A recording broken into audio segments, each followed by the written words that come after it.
in the flattened forest at one spot, a pit was formed from which a stream flowed into the river Shambe.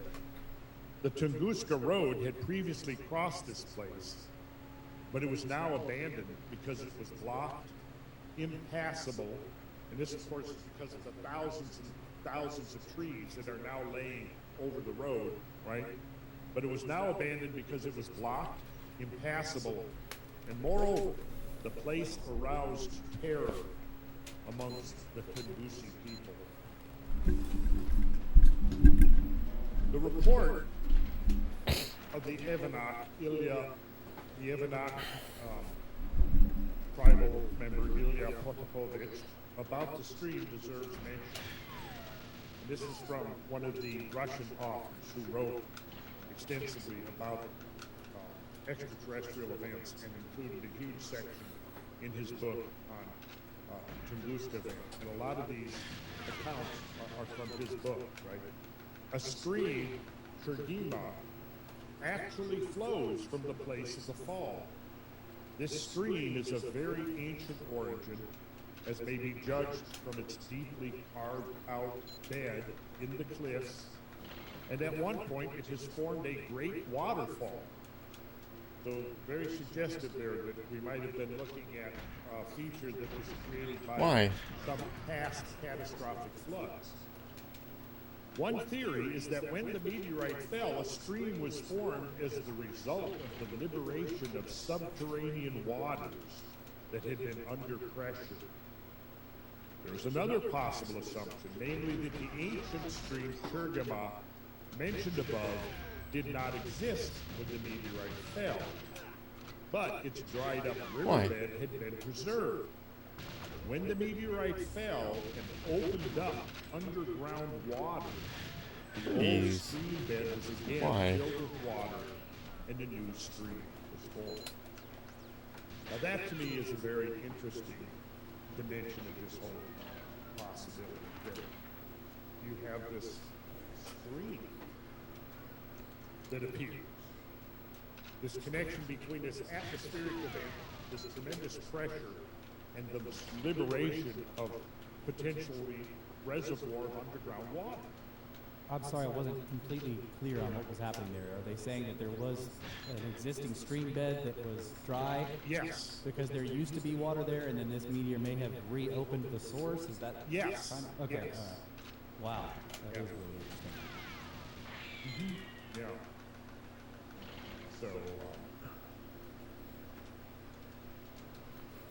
So then from another account here. On the first, and this is where, this is also from a report by Krinov, and this was another interesting side effect of this, of the Tungusi cosmic event.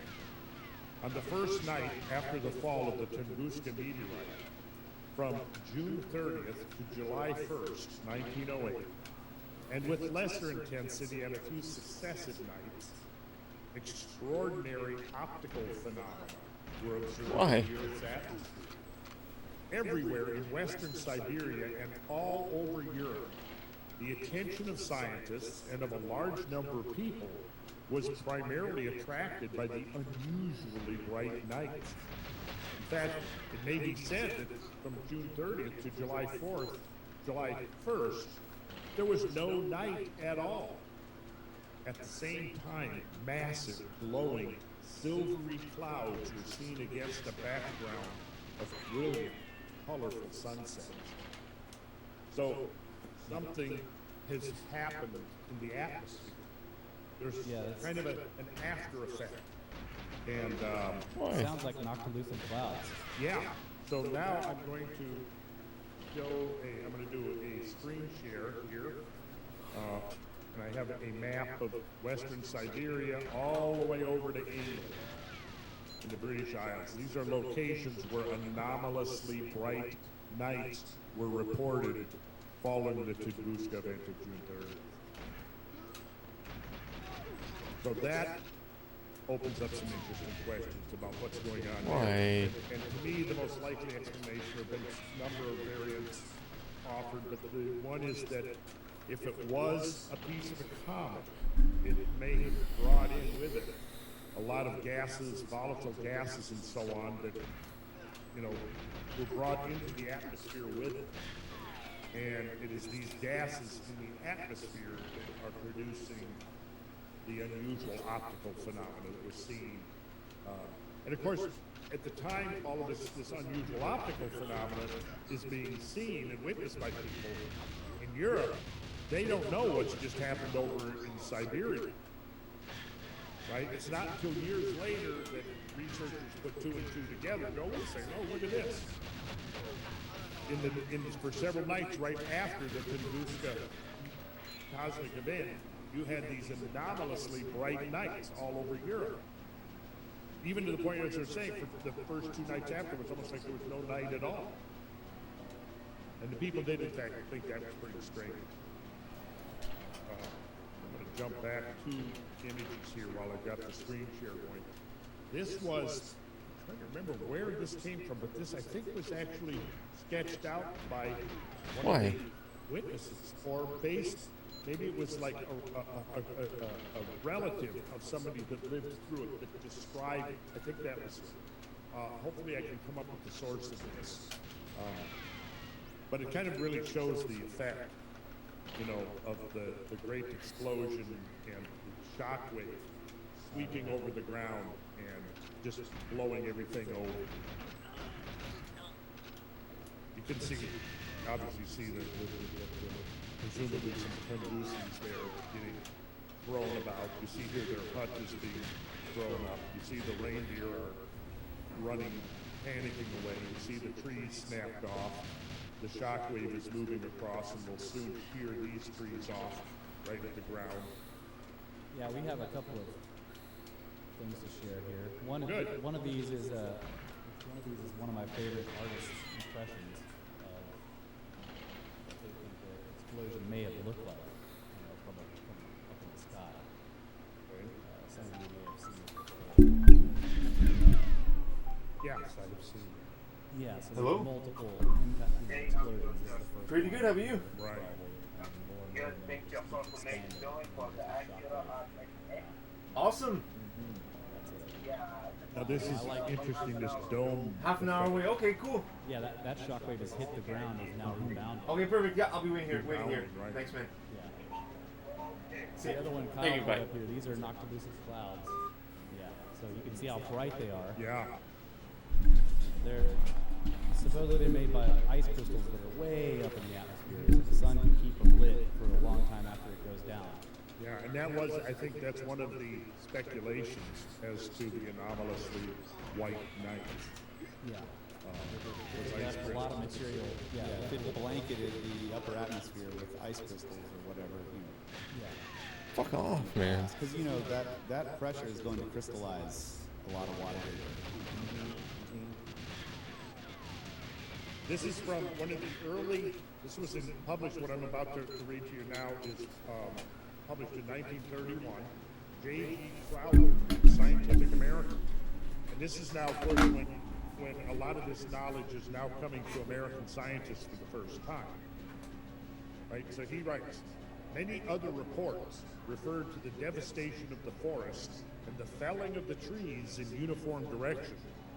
One to the destruction of several Tungus families, and one to a forest fire. The Tungus' terror of the district will be understood when I report that Professor Kuhn told me the occurrence had caused the evolution of a new tribal religion. They regarded the arrival of the meteor as a visitation from a god named Agni, meaning fire, to punish the wicked. The place is believed to be accursed.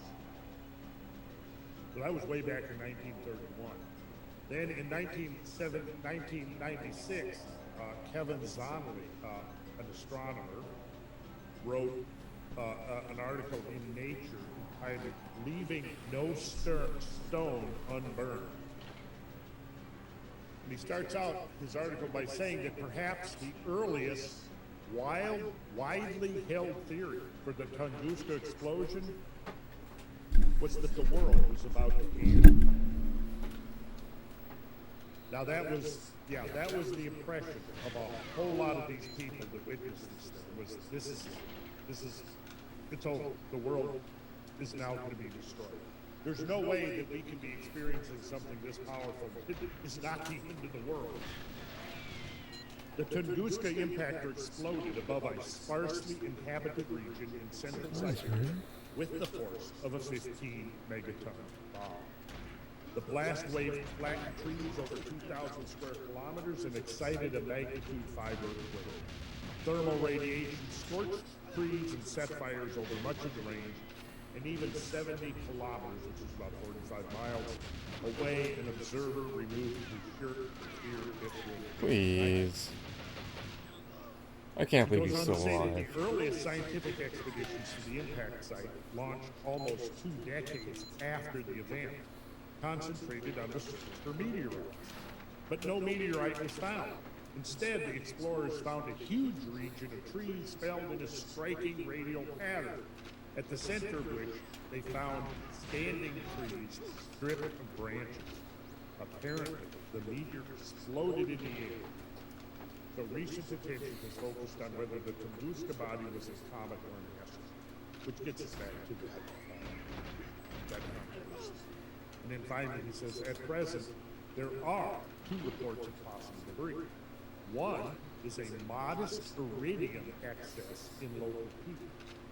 The other, a relatively high abundance of microscopic dust particles embedded in tree resin exposed between 1902 and 1920 in local conifers that survived the explosion. These may prove to be extraterrestrial, but neither is likely to determine the exact type of impact. Then there was a Russian scientist, Andrei Ulukhovitov. Sorry, I don't speak Russian, so my pronunciation is probably way screwed. He wrote in a Russian publication that was translated in 2003. Oh, come on. He comes up with an alternate, which I don't necessarily accept, but it brings up points to a very interesting thing. From the geological Come on. aspect, the Tunguska event occurred in a rather remarkable place in the southern part of the Siberian platform. It was the place of some of the most powerful volcanic activity in Earth's history 250 million years ago, a former hotspot. The area is rich in various gas, oil, and ore deposits, including rare earth elements and platinoids. There are kimberlites in the region too. The upper mantle in this region has anomalous speeds of seismic waves. The Tunguska epicenter is right in the middle of the paleovolcano crater. I find that interesting.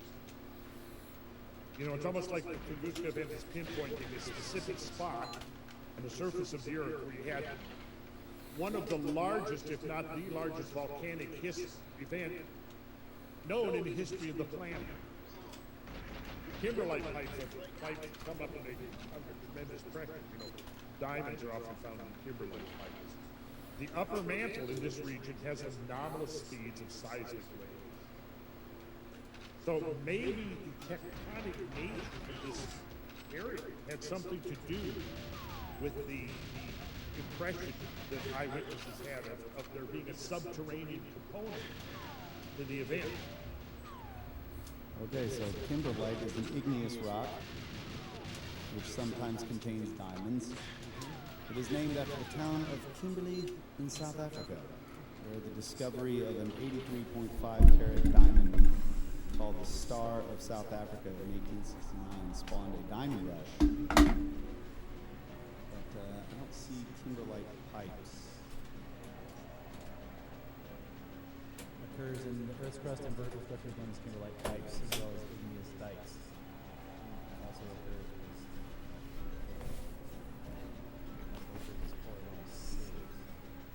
Yeah, still it's horizontal. And so what you have is a magnetic intrusion into it at the crust. Yeah. It says the consensus is they are formed deep in the mantle Yeah. at 150 to 450 kilometers below the surface. Why? They erupted rapidly and violently. Interesting. So this Tunguska event was dead center on this ancient, deeply eroded paleovolcanic crater,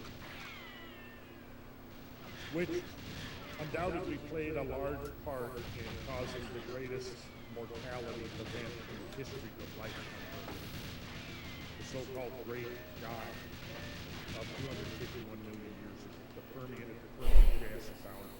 And when we talk about the great mass extinctions in Earth history and their possible causes, of course, we are going to talk more about the Permian Trias.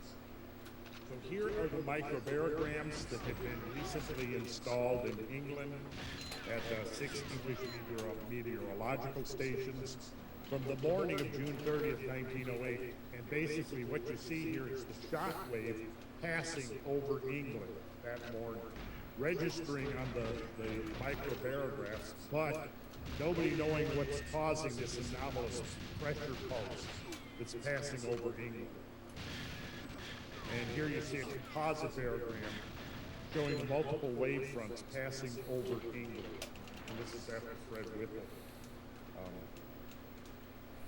So yeah, this is the pressure waves in the atmosphere that encircle the Earth twice.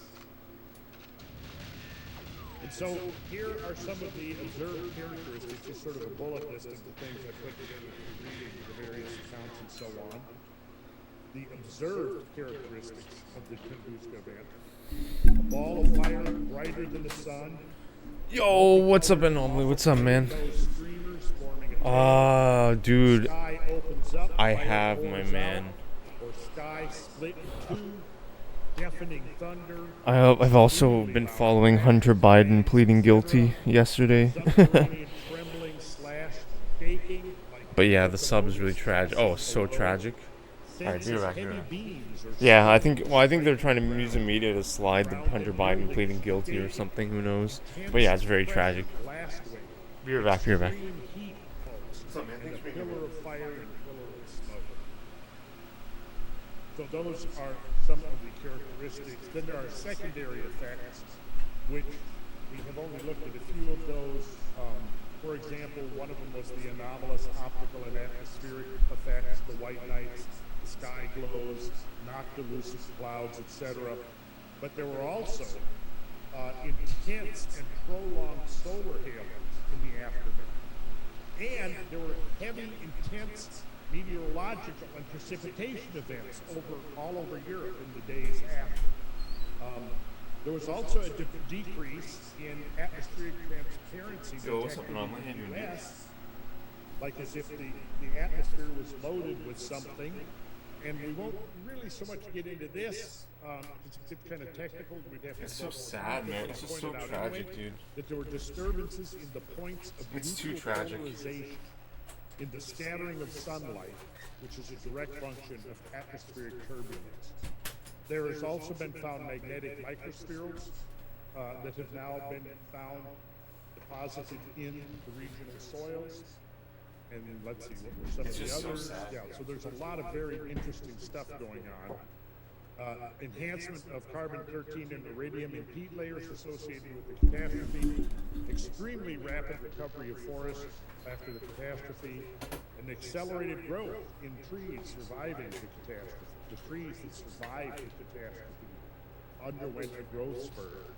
And there was also, and a lot of this is in Russian, and I wish more of it would get translated in English, but there was a sharp increase in genetic mutation of plants, possibly animals, in the area of the catastrophe. So, yeah, a lot of interesting things going on there. You know, back in 1930, the great Fred Whipple, who was one of the godfathers of comet scientists, wrote You hope people keep visiting and Royal seeing. Meteorological Society. It's so far down.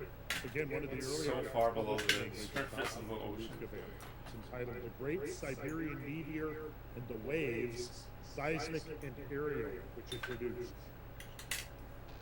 So he says, There are many marvelous features in the story of the Siberian meteor, a story without parallel in historic times. It is most remarkable that such an event should occur in our generation, and yet be so nearly ignored. No civilized man sought out the falling place of the meteor for 20 years, and even now no one has followed up the track of the Pioneer. That was in 1930. This paper has been devoted to the incidental effects, and it is therefore appropriate to emphasize two coincidences. Seismographs were in readiness to demonstrate that Earth waves can be produced by the impact of a meteor with the ground. Now, in 1930, they were still thinking that there was maybe an actual impact of the ground. However, we could now rewrite that sentence to say that seismographs are readiness to demonstrate that Earth waves can be produced by the impact of a meteor with the atmosphere. Right? Microbarographs had been invented just in time to preserve records of the airwaves generated in the atmosphere. If the meteor had fallen even 5 years earlier, there would have been no evidence for the spreading of the airwaves beyond the immediate locality of the fall.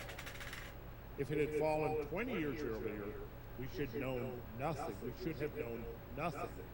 the Earth waves. So, timing-wise, it's good that it happened when it did. You know, like it says. And because of that, because of what we know about what happened to the atmosphere, it's the atmospheric response as well as the seismic response has really provided a lot of insight into the nature of this event, without which we'd still be scrambling to try to make sense out of it. Then in 1976, one of the very first books I read on the event, I mean, I actually remember hearing about this event probably even as a kid, but I think I read my first book was The Fire Came By John Baxter and Thomas Atkins, published in 1976. Had an introduction by Isaac Asimov. He says, in his introduction, he says, once and only once. Now, before I read that, let's consider. The location we've already seen is interesting because it almost seems to target dead center onto this paleovolcano that was one of the largest post-disruptive explosive events in the history of the planet. Endogenic from within the planet. So, and now we have what Whippet is pointing out, that the timing was coincidental in that had it happened 20 years earlier, we would have known nothing about either the seismic waves or the aerial atmospheric phenomena. Right? Insane. Now, Isaac Insane Asimov anomaly. says, once and only once in known history was there a clear and documented event that looked as though a large meteorite had fallen on Earth. It took place only 7 decades ago in 1908 in Siberia. It was an amazing fall. On the one hand, it did enormous damage, for it fell in a forest and knocked down every tree for scores of miles in every direction. On the other hand, it did very little damage, for it killed not one human being. Consider how unusual that had to be. 70% of the Earth's Yeah, it's surface is insane water. anomaly. If that fall had taken place anywhere in the ocean, tsunamis would have been Interesting. I don't know who Bill Paxton is. near shores and couldn't have done much damage. I do not know who Bill Paxton is. I have no idea who that is. Is covered by permanent ice. If the fall had taken place there, enough melting might have come about to cause the slippage of large quantities of ice into the ocean, bringing about. I guess they should do it with like a video drone. You know, just send a video drone down there. And what's interesting there is he's describing precisely a Heinrich effect, when, you know, documented evidence now of there being episodes where huge amounts of glacial ice are disgorging into the oceans, right? With no clear explanation on what's driving these events for these massive armadas of icebergs to be discharged out into the ocean. He goes on to say that at least 15% of what is left of Earth's surface is populated, more or less thickly, The guy from with human Twister. beings Oh, no way. more or less thoroughly That's so random. with the products of their civilization. The old guy, If the right? fall had taken place there, anywhere from hundreds The really old guy? millions of people would have been killed, and anywhere from thousands to billions of dollars of damage Or the main guy. would have been inflicted.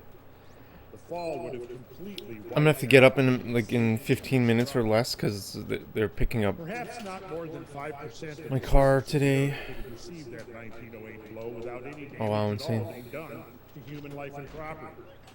And with the odds 20 to 1 against it, that fall took place safely from the human standpoint.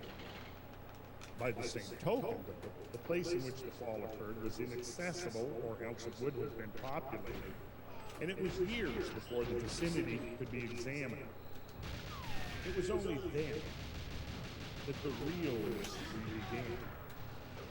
Consider that the fall managed Yes, to I mean, find yeah, I bet. a 1 in 20 place where it would do no damage, Oh wow, almost as though someone was Insane. humanely trying to avoid interesting. question mark, question mark, question.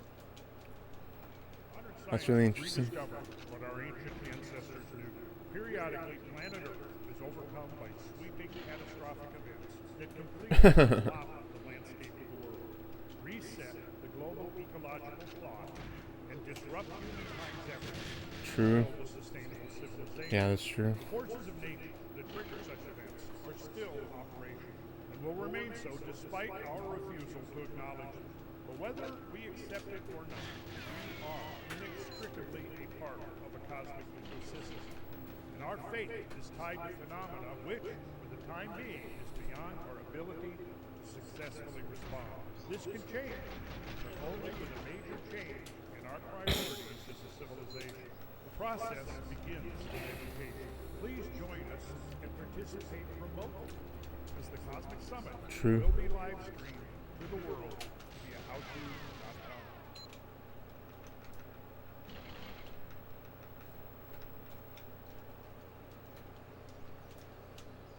Take a deep breath. There are about 56 stillion atoms in every breath that you breathe in. That's a 5 followed by 22 zeros. 7 octillion atoms make up your body. That's a 7 followed by 27 zeros. The whole of planet Earth is composed of... God, I hate these fucking autoplay videos. They're just so terrible. They're so terrible. 50 zeros. In the entire observable universe, 46 billion light years across, there are thought to be up to 100,000 quadrillion quintillion atoms, or 1 followed by 82 zeros. And the biggest number in the cosmos can actually be arrived at by dividing the total volume of the observable universe by the smallest possible unit.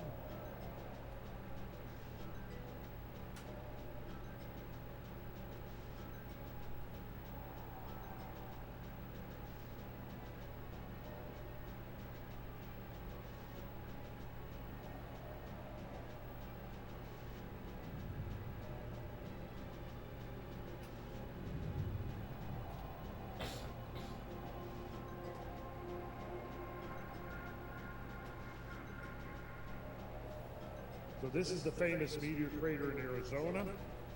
I got approximately 26,000 years old here. I don't know if that's correct. Most of the estimates I've seen are 40 to 50,000 years. I think there have been some studies suggesting it's a little younger though, like the age I've got here. The age is not so important right now. The main thing is to understand is that this was created by the impact of an iron object. So interestingly, it was about the same size as the Tunguska object.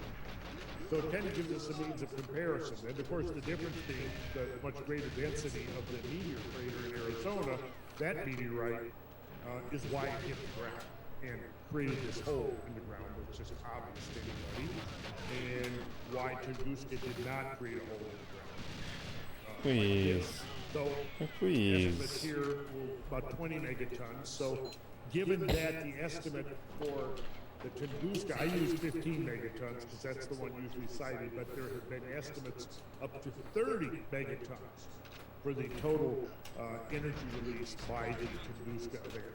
I think most of the estimates that I've seen range from around 12 to up to 30 megatons. I kind of stayed the more conservative side, which is 15 megatons, which I think is closer to the majority of the estimates, but certainly it gives some idea, gives one the idea of the destructions involved. So we're going to just run through here looking at just a gallery of some various impact craters, along with some sense of the energy release. So Lonar, India has a lake in it, about 500,000 years old. It's 1.1 miles in diameter, so that's certainly bigger than the meteor crater, which was the one we just looked at, which is 3/5 of a mile in diameter. So this is just roughly about twice the diameter. And I've got there 20 megatons, which is actually on the conservative side. It might be closer to 25 or even 30 megatons. That happens to be about roughly 1,400 Hiroshima-sized atomic bombs exploding at once, just to give you some sense of the power.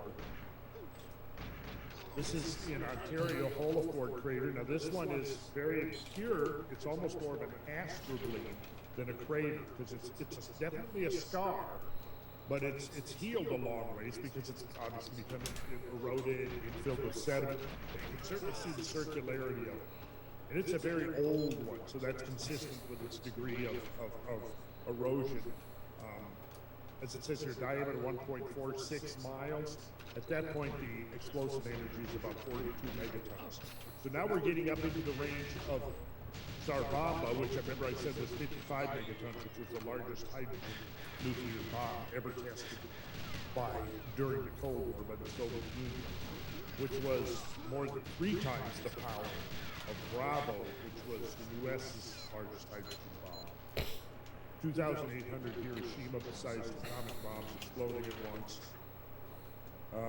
Australia, this is a really old one, diameter about 2 miles. So this is like, again, a star, an impact star, an astrobleed. Astrobleed literally translates as star wound. So we're up to about 125 megatons for one that size.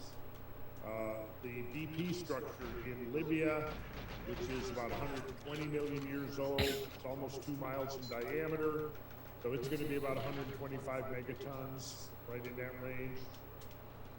Some of these are old.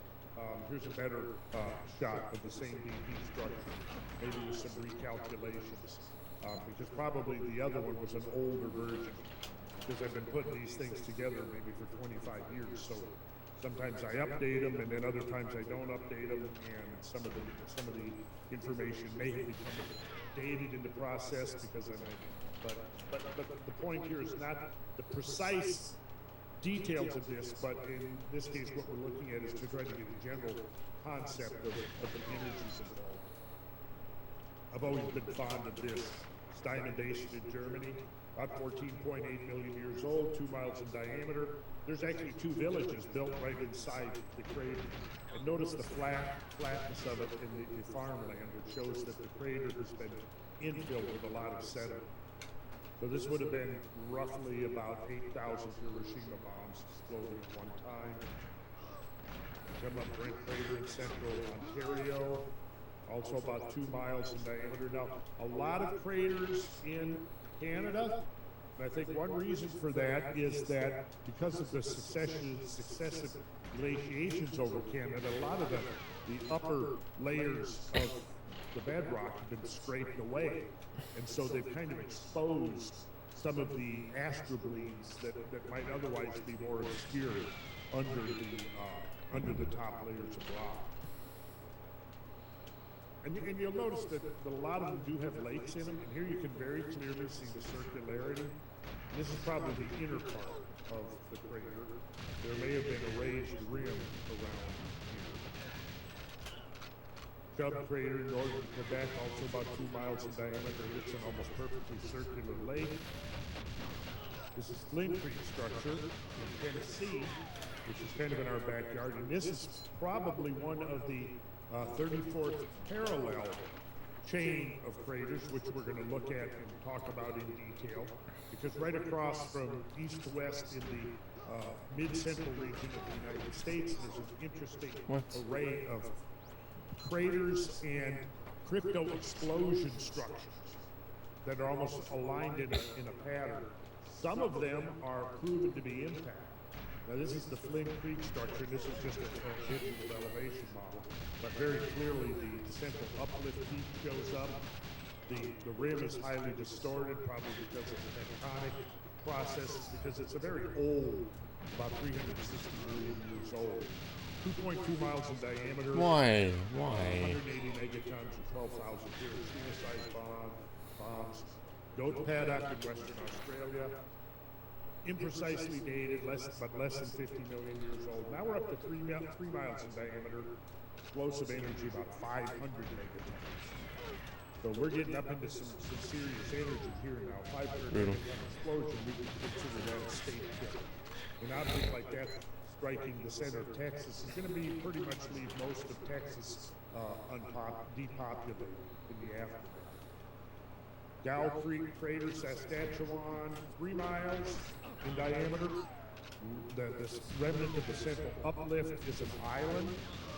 Notice how the rim has been so obscured and eroded. Well, for two reasons for that. One, the glaciation itself, and then the rapid melting of the glacier and very vigorous meltwater currents also contributing to further extreme erosion.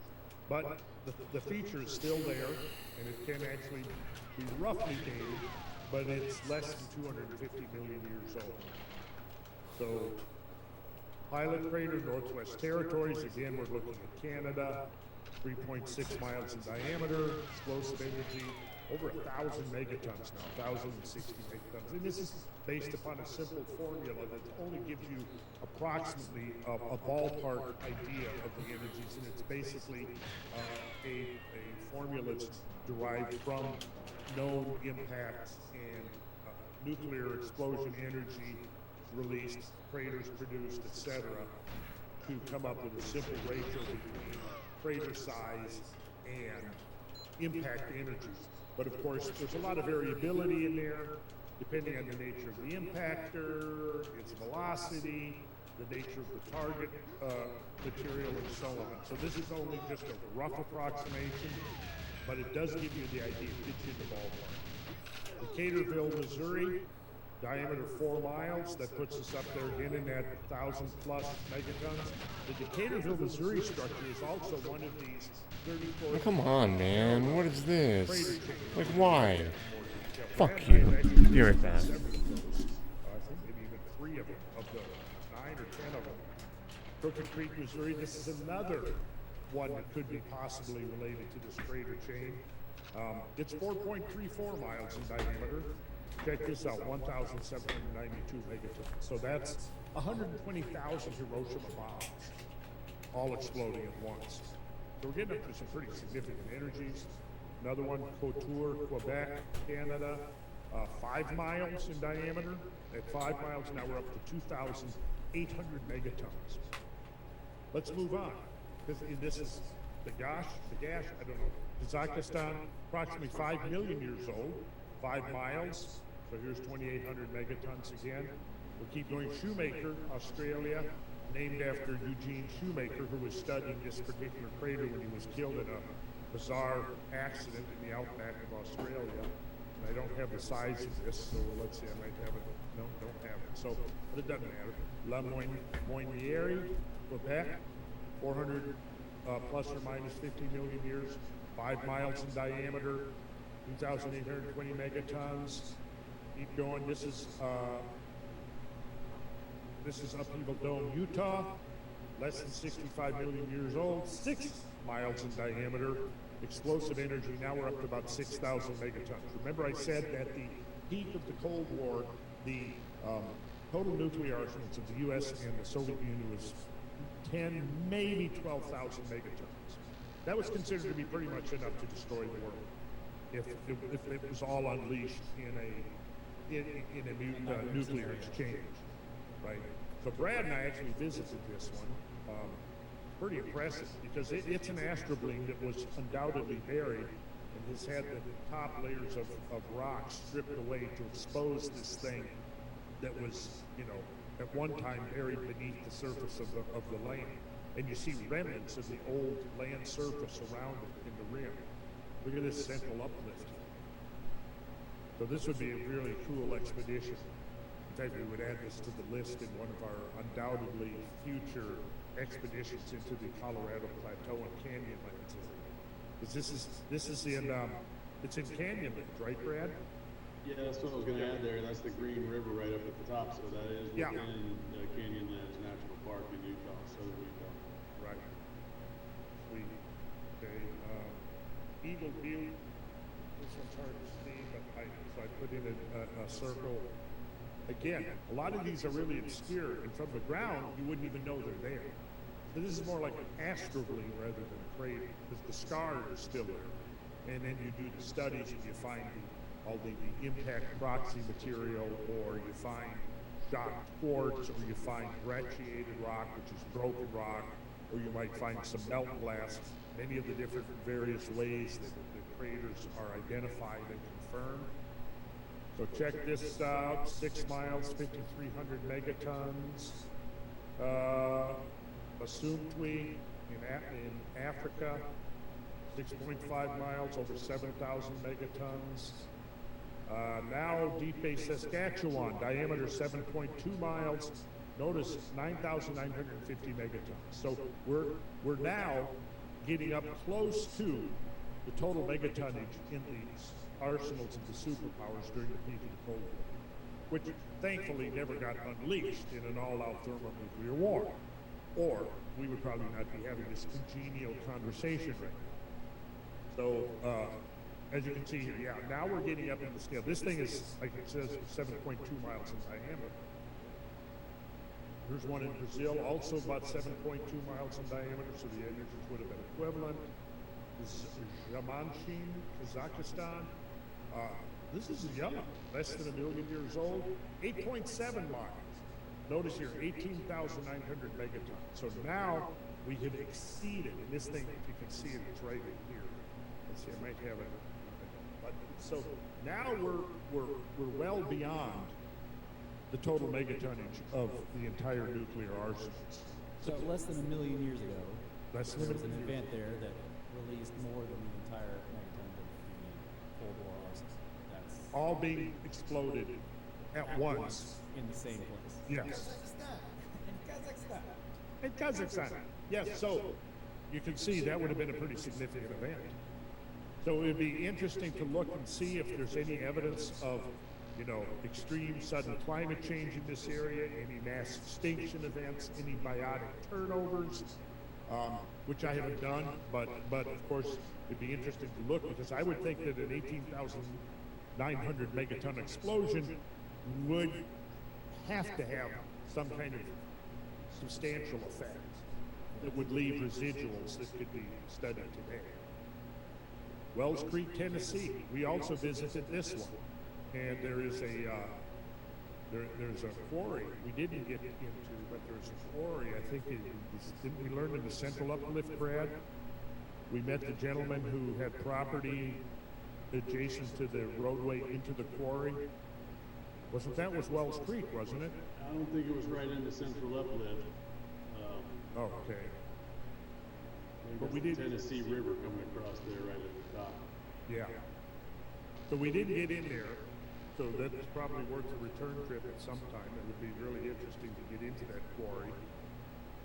We did get into the quarry and took a tour of the quarry in the Kentland impact structure in Indiana, and that was really interesting, especially because you could really see the uplifted rocks and the very prominent and impressive shatter cones. A quarry or a mine? A quarry, Okay. like a surface open pit quarry that's basically, you know, extracting rock and gravel and things. Yeah. Spider Crater, 8 miles, energy 14,710 megatons. Here we go, Texas, Sierra Madera. That's a big one, 8 miles in diameter. Less than 100 million, How much less? I don't know. Maybe since I did this is an old program I did. I'm probably going back 12, 15 years ago. But there may be a lot of updated information that could be incorporated into this. But at this point, again, it's not so much the exact specifics, but at least to get kind of a general idea, a general comprehension. I've driven through that one. You have driven through that, huh? Yes, and there is mining stuff at the central level. You can see all the. Ooh, interesting. I wonder if they can be contacted. We could go in, because that's what we did. We contacted the quarry owners, or maybe we just drove on in and asked them if they would. And they were happy to give us a tour. We all put on our hard hats and down we went into the. Great, yeah. Oh yeah. They can be contacted. Just don't be trespassing on the property. Ames, Oklahoma.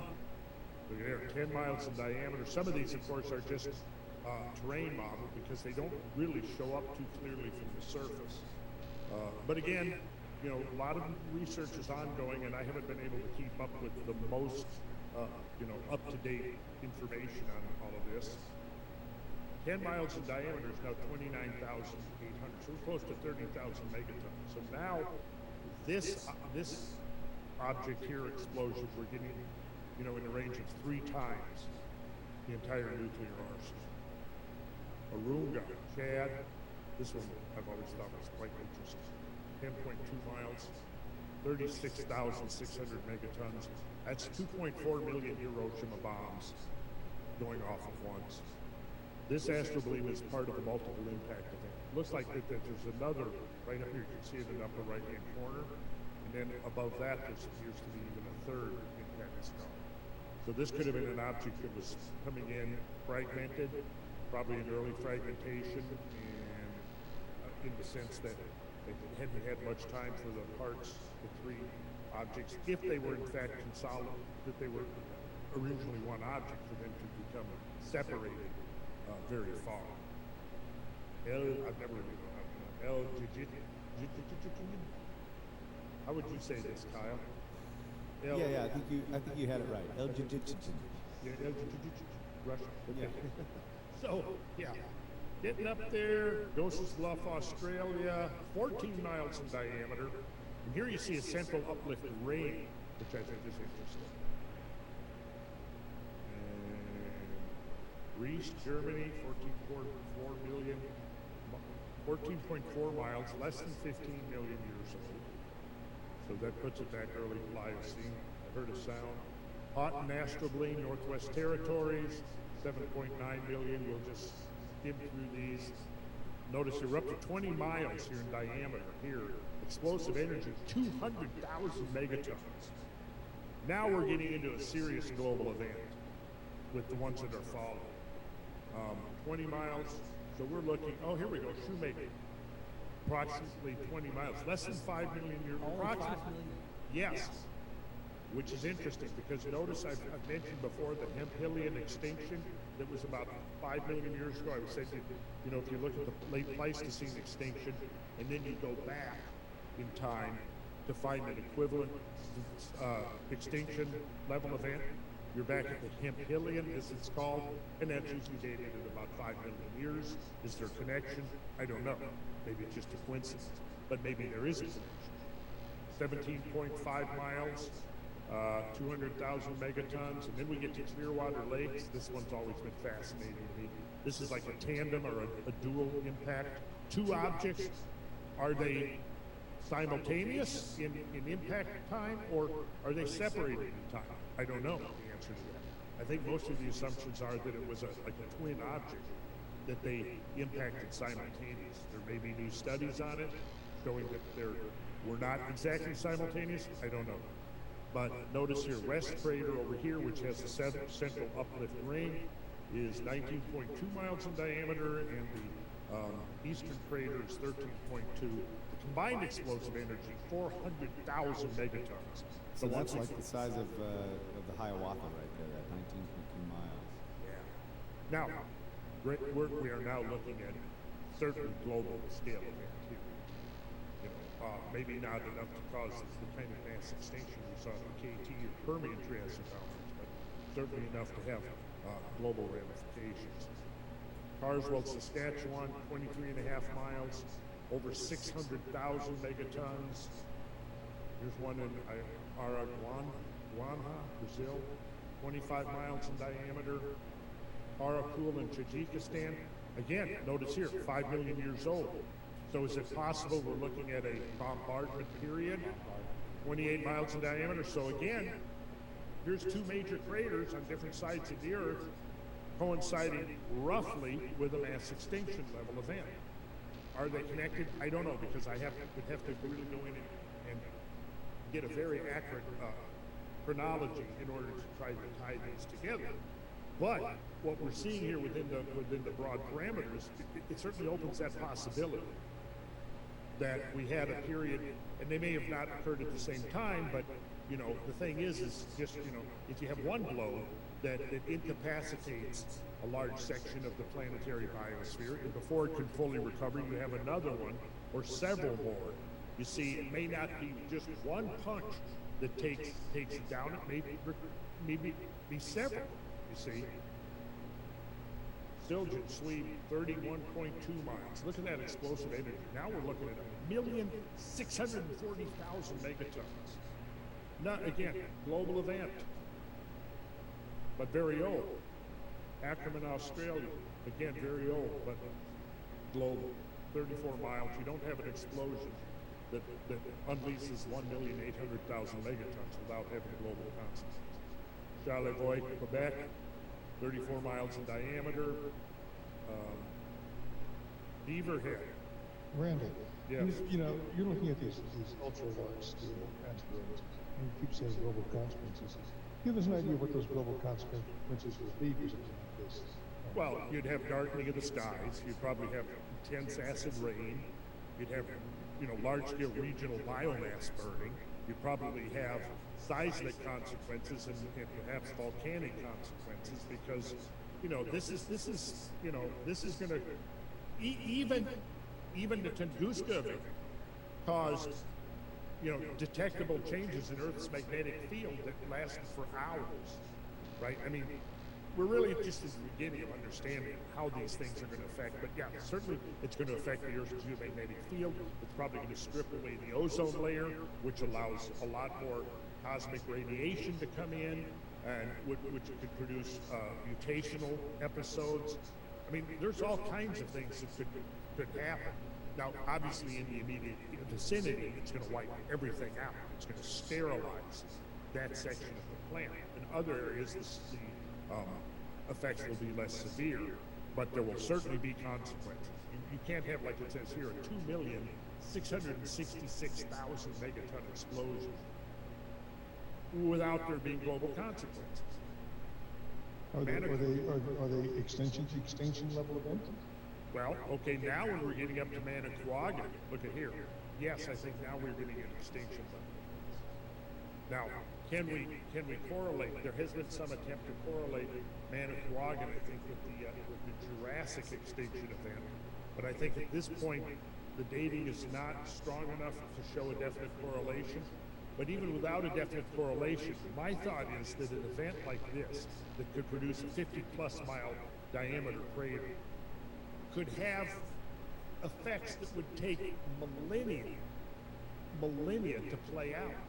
I mean, it could cause instabilities in the biosphere, in the lithosphere, you know, even in the internal areas of the core. You know, the idea of what happens, we didn't talk about this episode, but we'll talk about it coming up, the possible Yellowstone hotspot being a result of an impact. That by striking the Earth and causing a very deep event, you're releasing the magma from down deep into the lithosphere that is now rising up in the plume to the surface.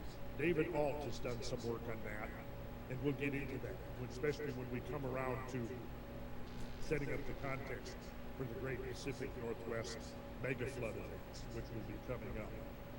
Manicouagan, as you can see, is over 7 million megatons. So obviously an event like this is going to destroy everything. Now, an event like this would probably, let's say if it happened in the western United States would pretty much wipe out an area the size of the entire western United States. You'd have fallback debris that, if you had forests, would ignite secondary fires. That's part of it. The amount of dust and soot and stuff injected into the atmosphere is going to be, I mean, we know just from the eruption of Pinatubo that, you know, that amount of dust entered into the atmosphere has global climatic effects. So clearly there would have to be climatic effects.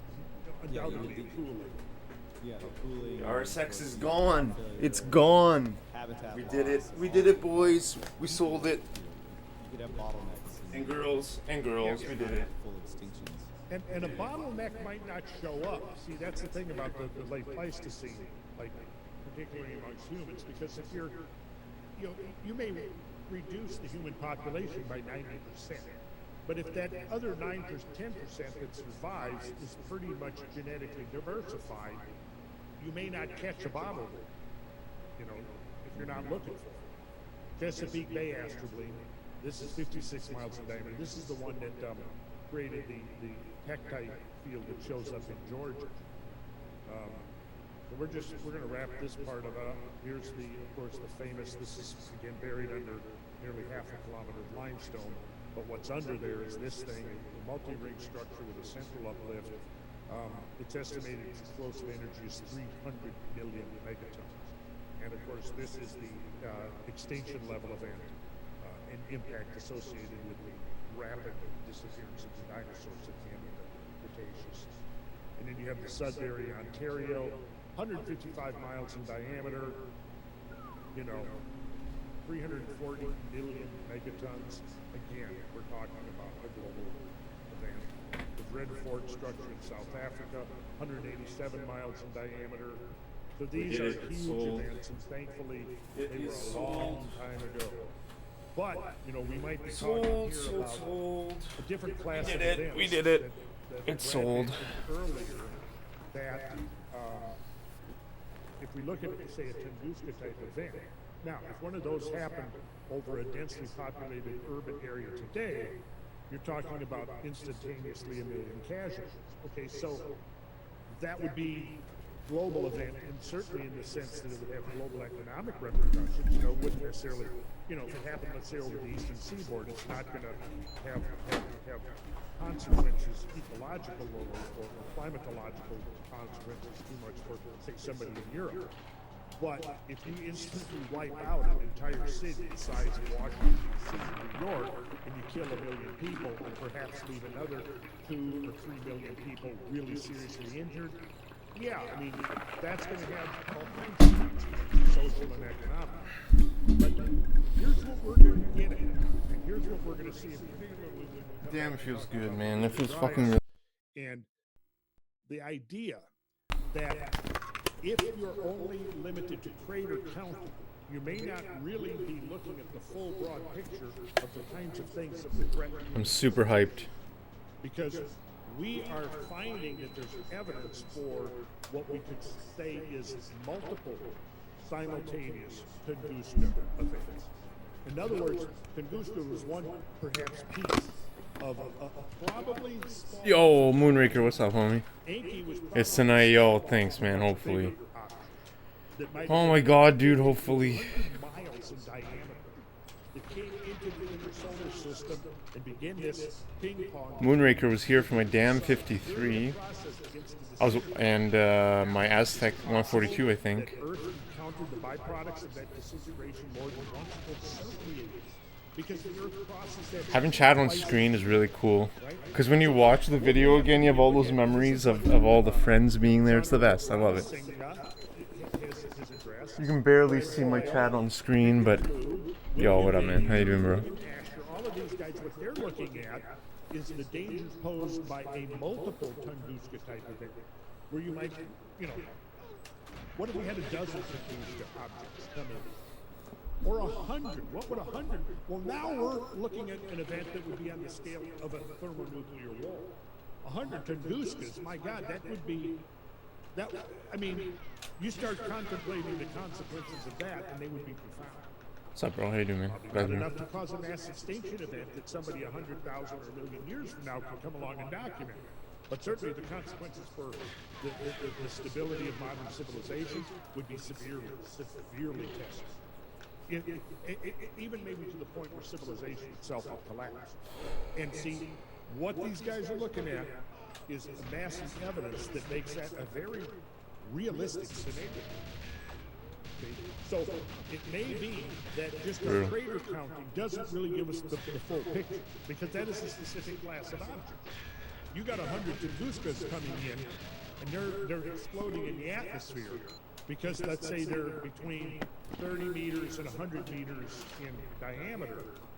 Well, you're going to have some very serious surface consequences, but you're not going to have craters per se. All right, so we'll keep going here. We've seen some of this, so I'm not going to dwell on this. This is Upheaval Dome in Utah, Manitowoc, KT boundary. We've seen all that. Okay, so now we've got the map of confirmed and probable impact structures and astroblades. This is really what it looked like a decade and a half ago. We've added to it. Now, again, what I want people to really realize and contemplate is that all of these impacts, virtually all of them are on land. There's a few, yes, we're discovering that there are a few of them on the ocean floor. But again, for every one that you see on land, there should be 3 to 4 that have struck the ocean. So we need to have a more extended conversation about the consequences of oceanic impacts. And we will. Modern science is rediscovering what our ancient ancestors knew. Why? Periodically, planet Earth is overcome by sweeping catastrophic events that completely remodel the landscape of the world, reset the global ecological clock, and disrupt humankind's efforts to build a sustainable civilization. The forces of nature that trigger such events are still operating and will remain so despite our refusal to acknowledge it. But whether we accept it or not, we are inextricably a part of a cosmic ecosystem. And our fate is tied to phenomena which, in time It's just so dumb, guys. ability to successfully respond.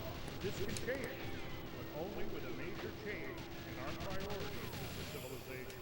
The process begins with education. Please join us and participate remotely as the Cosmic Summit will be live streamed to the world via howto.com.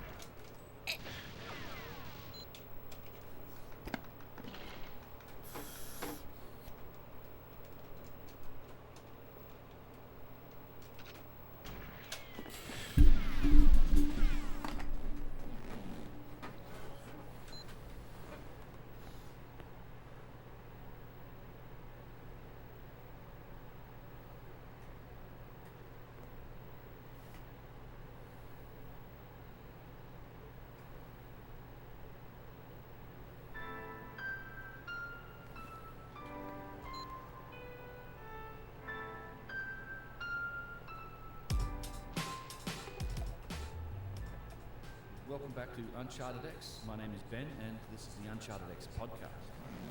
In today's show, This is for the Aussies in the chat. Hello, my name is Ben. Welcome to Uncharted X podcast.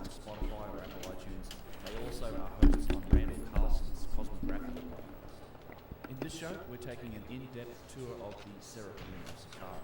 If you haven't heard of this site, it is my favourite site in all of Egypt. It's just an incredible underground series of galleries and alcoves, and it houses 24 of the just most massive precision carved granite boxes that you've ever seen. It's just enigmatic, it's profound, and it's just one of the biggest mysteries in all of Egypt, in my opinion. 1 a.m. DJ Snake Bros Nazis. and I are going to do Yes, a whole baby. series of these little types of podcasts. We're going to try and do them fairly I love it. regularly.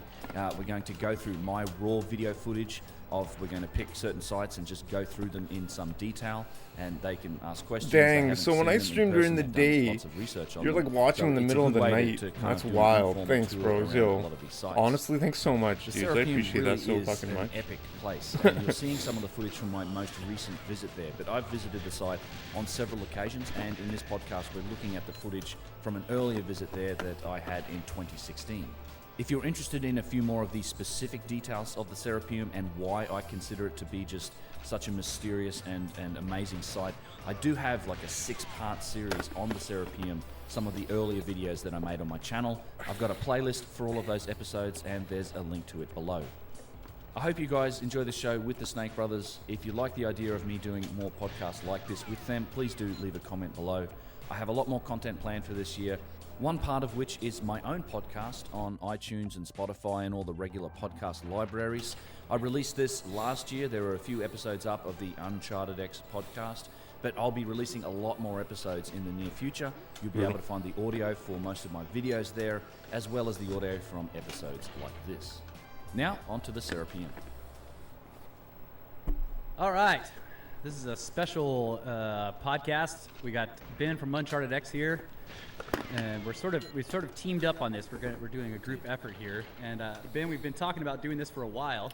We have, yes. Doing a podcast together. So this is the first, hopefully, in a series. And what we want to do, like the plan has been to, Ben has all this footage, all these images of places that Kyle and I have not yet been able to go to, but we've been talking about on our podcast for years.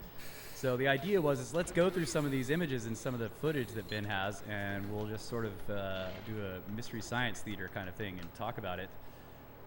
So Ben, thanks very much, man. And thanks for allowing us to do this as a swapcast. I think it's going to be really good.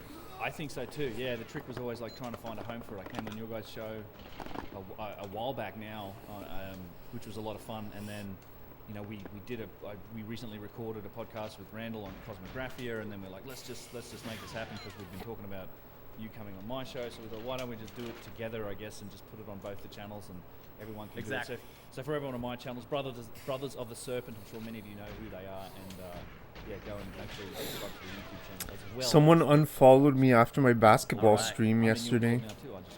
I was so hurt. Oh yeah. How's that going? Might have been a bot. I'm hosting my own RSS file and all that, so it's just another thing I'm trying to stay on top of. I've got a bunch of episodes I need to release. It's just a matter of sitting down and hacking it together and making it happen. I'll do it. Yeah. Regularity could probably help me there. All right, good, because I'm Looking forward to it. Yeah, looking forward to it, because the way I've had to consume most of your content up to now is by audio. Right. So you make these amazing documentaries, but I listen to most of this kind of stuff at work. I'm too eclectic, man. I'm running a machine or whatever, and so I'm like, God, I can hear you talking about these amazing images. I'm way too videos, eclectic. But I'm just listening. So. Yeah. And well, that's why I thought that a high diversity of streams would bring in a more diverse group of viewers, but no. Which is okay. It's fine.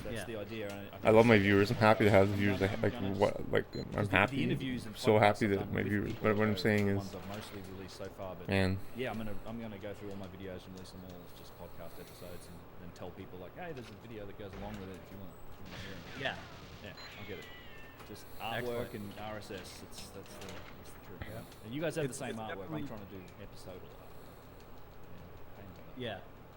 Well, we have been shifting over to the episode artwork. Yeah. Got to embed it in the file, and we have this policy of like as little work as possible, which is the opposite of your policy, which is like you do tons of work. The perfectionist in me it's with the videos. That's what ends up happening. I'm still trying to figure out the right way to get more content out more frequently, but it's not from lack of working on it. They're all like long productions that are written, and then it takes me forever to actually edit the video. So I think I'm still learning a lot of the tools and techniques. Hopefully I'll get better. I've got plans for this year to be a bit more consistent about. And part so of that laggy, man. Yes. And I love the idea of like we're going to do this weekly for a little while. Just go through different sites, hit them, like watch the footage, talk about what we're seeing. I kind of do this a little bit in my live streams as well, and I think it's great to have you guys. Just have some more people in there to have a conversation and point out stuff. And I know you guys are interested in a look at a lot of these sites. So yes, absolutely. That's right. All right. Picked a good so one what's to start. the first one we're going to start with the Serapeum, which is you've done many shows on it, and so have we. So let's take a look here. Indeed, yeah. So I'll just roll this. Why are they so small? Why are the subtitles so small? Like, why, YouTube? Yep, Why? Good. Yes, we've spent a little bit of time trying to set this up. Why? The audio will kick in at some point in a little while, but this is all you see at the top of the Serapeum. You kind of see the step pyramid in the background. So it's a little bit away, but Saqqara itself is massive. You know, it's like it's 7 point something. Oh my god, like, fuck off. Jesus Christ, man, like, fuck you.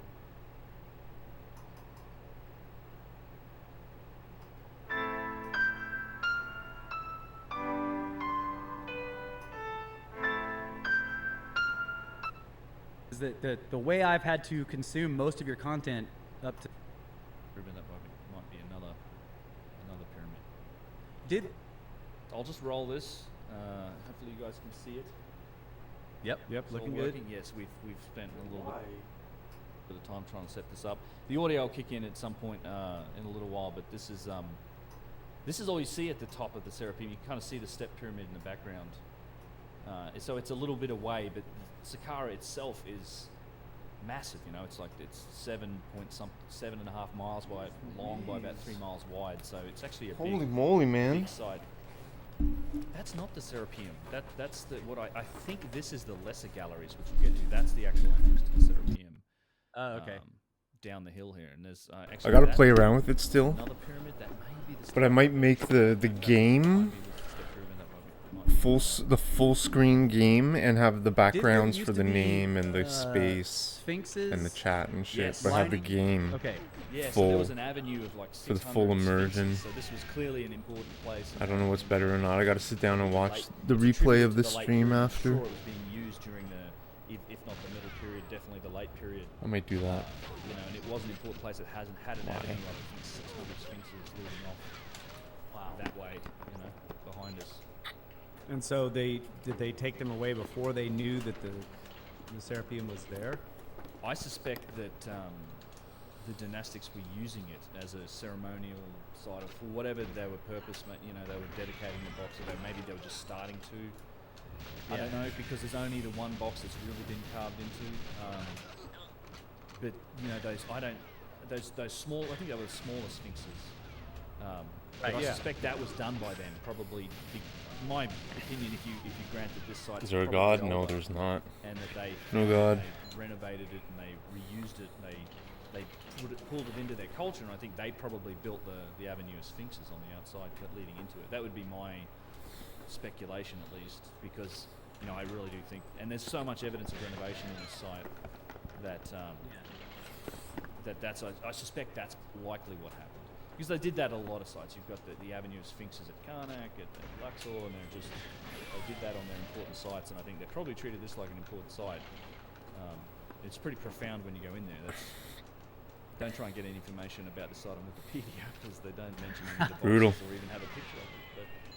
The age-old question now answered. What's that? So What's what do you that think? question? Like, so in the video now, we've moved down the entryway, What's that? and you guys have gone in the entry. Yeah, the sound's about to And- start from my recording. Okay, and the first thing you start to see is, number one, the walls and the ceiling are very rough. Yep. And number two, there's all these little alcove things, at least right there at the doorway. Yeah, they kind of are shaped like tombstones, I guess you would say, or little, but they're very shallow. So do you think that they had things set into those? Is there any information about that? Yeah. So these were small steles. So there would be little offerings like these were. Like, please. Like, please. These were like little steles that we put in here. I think again. Come on. Monastic. They've all since been removed, but they would have been little dedications, little things. I think likely what you would have had happen is the priesthood was selling. Whoever controlled the site was selling space. They're probably selling offering space. You know, it's like Whether God exists, dude, this run is gonna say whether God exists or not. Honestly, I man, suspect that was what it's was pretty going on. I fast. haven't really looked into. It's pretty like, what's fast. written on the ones if they found any at all. Although I'm sure that most of them were taken. Like, I'm pretty sure Marriott found it pretty much empty. You just had these. You have these things here. They're probably taken and. But as you go in the entryway, pan left, that's the lid that's a rose granite lid for a box that's in there around the corner that we'll look at. It has the nubs on it. It actually has a little bit of writing on it too. Yes, I I see the nubs. Holy crap. There's a bunch. Well, on the nubbed boxes, there's a few of them. We'll get to look at them. They look very South American. Yeah. And of course, South I was American here, nubs. I was here with Yusuf. He's the man for this. This was this footage is not from the recent trip to Egypt, although I have footage from that we can look at. But Yep. this is from a few years. I think 2016. That's what this trip. Anyway, skip to where it starts. So we went round to the right in this case, which takes you around in here. Here we go. In here and around the corner. And it's actually not a bad little speech from Yusuf just initially here, because we're looking at the roof, as you said, rough tunneling, but even though it's rough, I mean, once you get into the galleries, they're just they're perfectly straight. Like I do think that the tunnels themselves are quite an engineering feat, even though the builders didn't seem to care. That's why part of it, why it seems to be functional to me, is like, it was functional. They didn't care about how well they looked. The Egyptians, the dynastics definitely later on came and cased it, and they put limestone tiles all over it. Yeah, the precision seemed to go into the boxes. The tunnels were just to hold the boxes, and they didn't seem to. Wasn't that fast? They didn't much care. They just needed to get them down underground for whatever reason, right? That seems to be what it was. Yeah. So this Still is an engineering feat, though. Yeah. Definitely. So this is a sort of demonstration of just how dark it is as you go in around the corner. That we just passed the lid of this box in the hallway. Oh yeah. Honestly, those full health 4 stuck runs, I might just pass the guards away with the AR-33 and try the no body armor. Just a couple of those runs. Because I can achieve that Yep. Yeah, that's occasionally, that's right? The full health, fast, 4 stuck. Running get that occasionally. And to occasionally go for no body armor with passing away the guards, I think is interesting.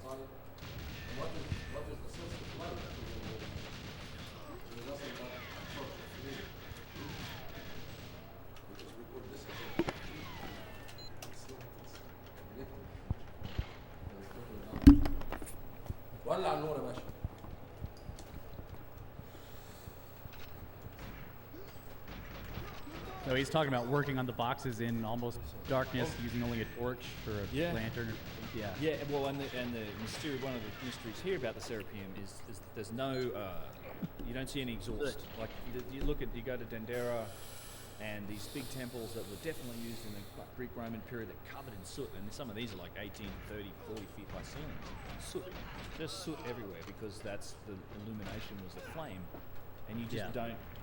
You do have it in a couple of the alcoves, like those little alcoves on the side that we were talking about. A few of those, there's clearly where people put candles, and you can see the soot. It's like a trail just up the top of it, only like this big, right? But there's nothing like that in this, and they haven't cleaned it. There's just no soot marks in the tunnels.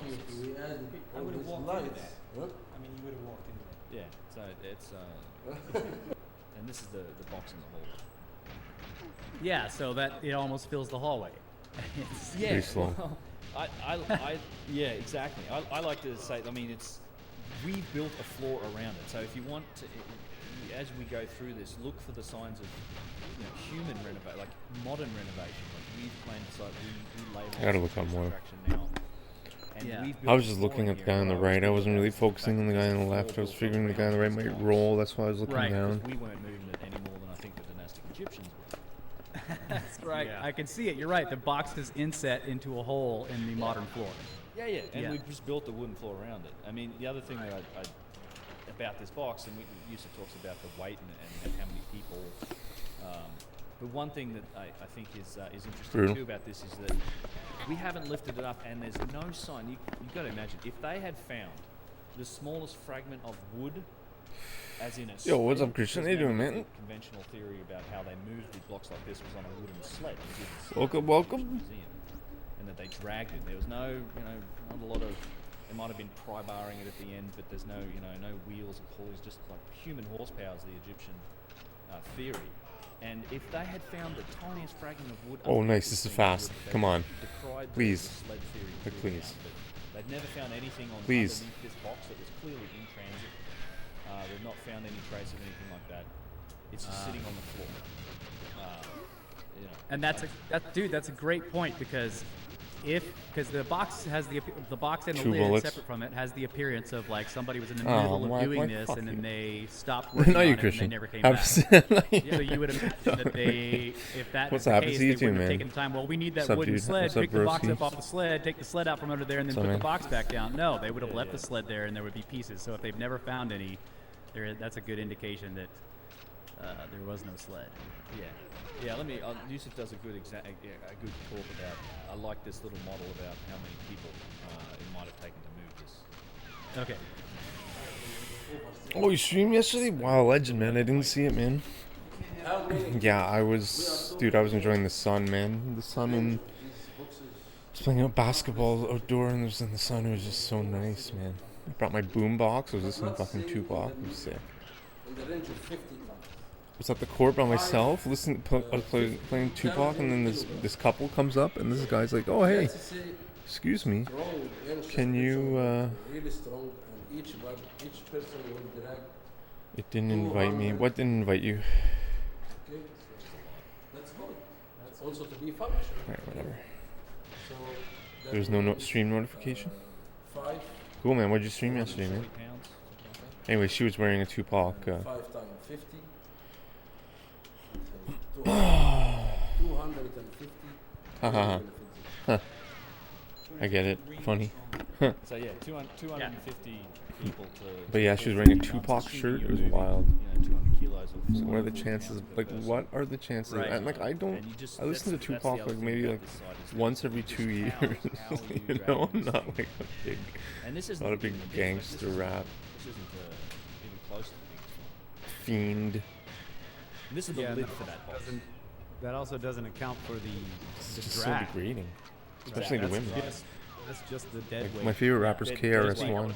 Yeah, dead weight. You're not having to overcome the friction of the floor and all that stuff.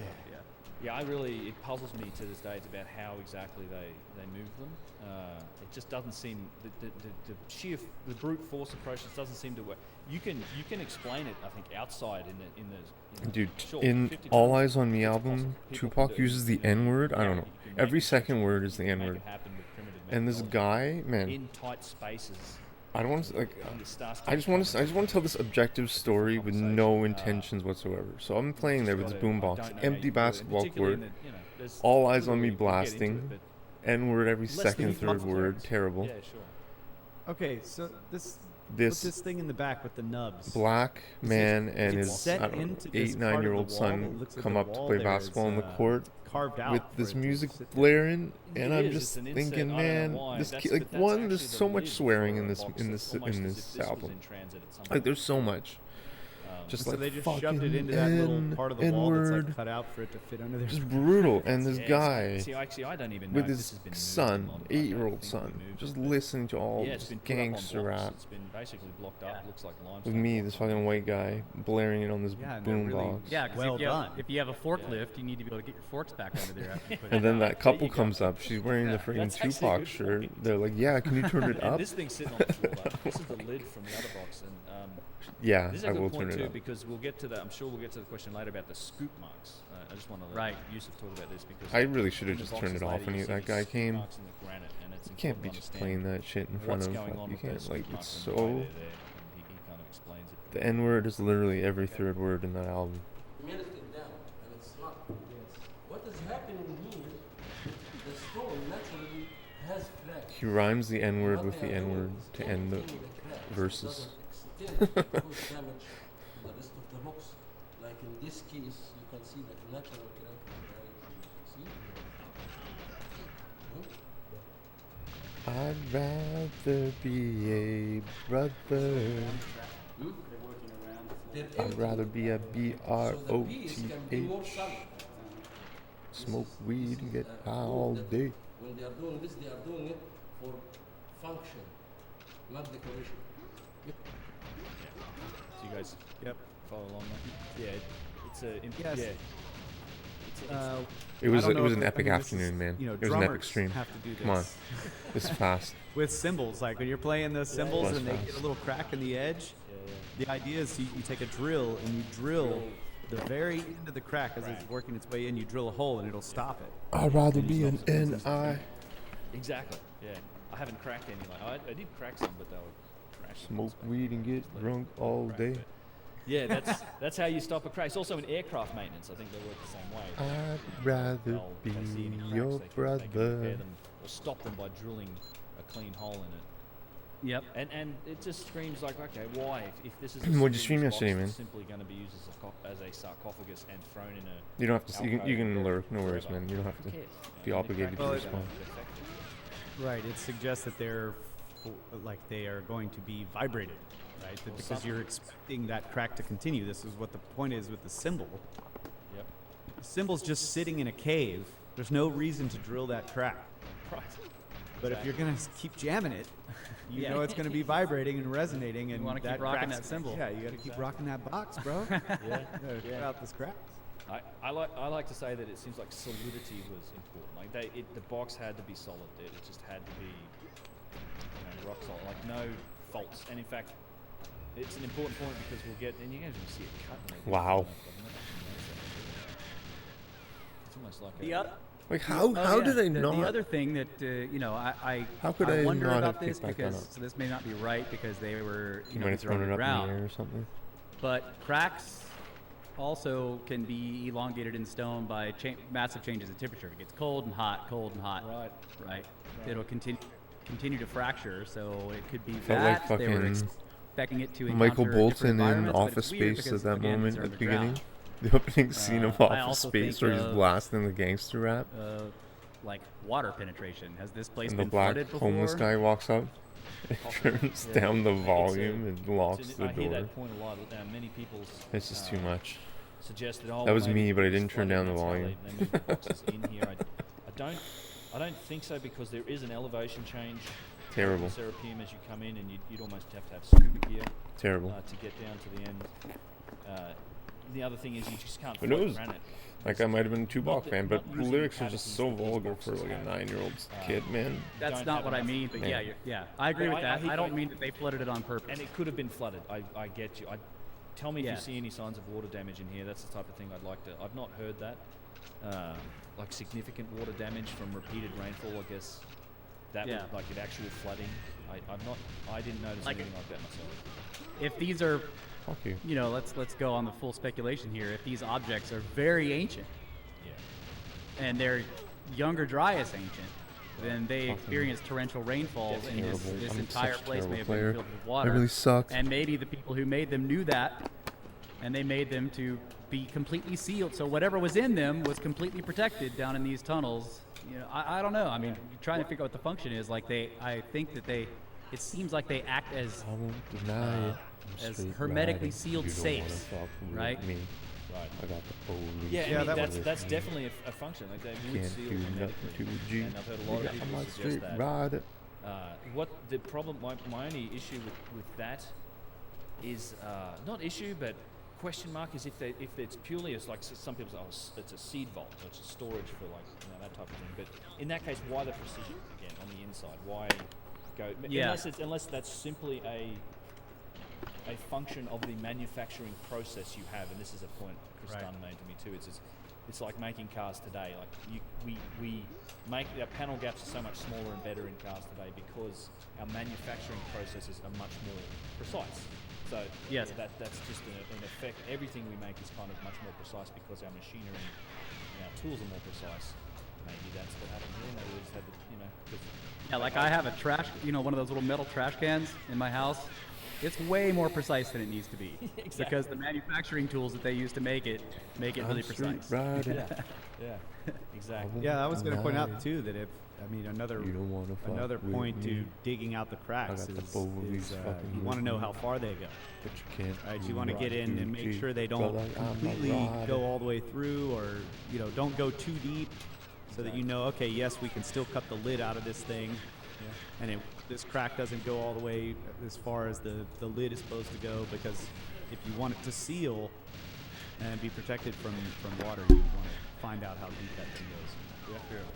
Yeah, and I'd almost think this place had to be underwater at some point, particularly if you go back to that Younger Dryas, because it's You know, there's I read the quote when we were talking with Randall, and it's in again in one of my other videos, but he talks, even Petrie talks about the evidence for the Nile flooding to 200 or 300 feet higher, almost.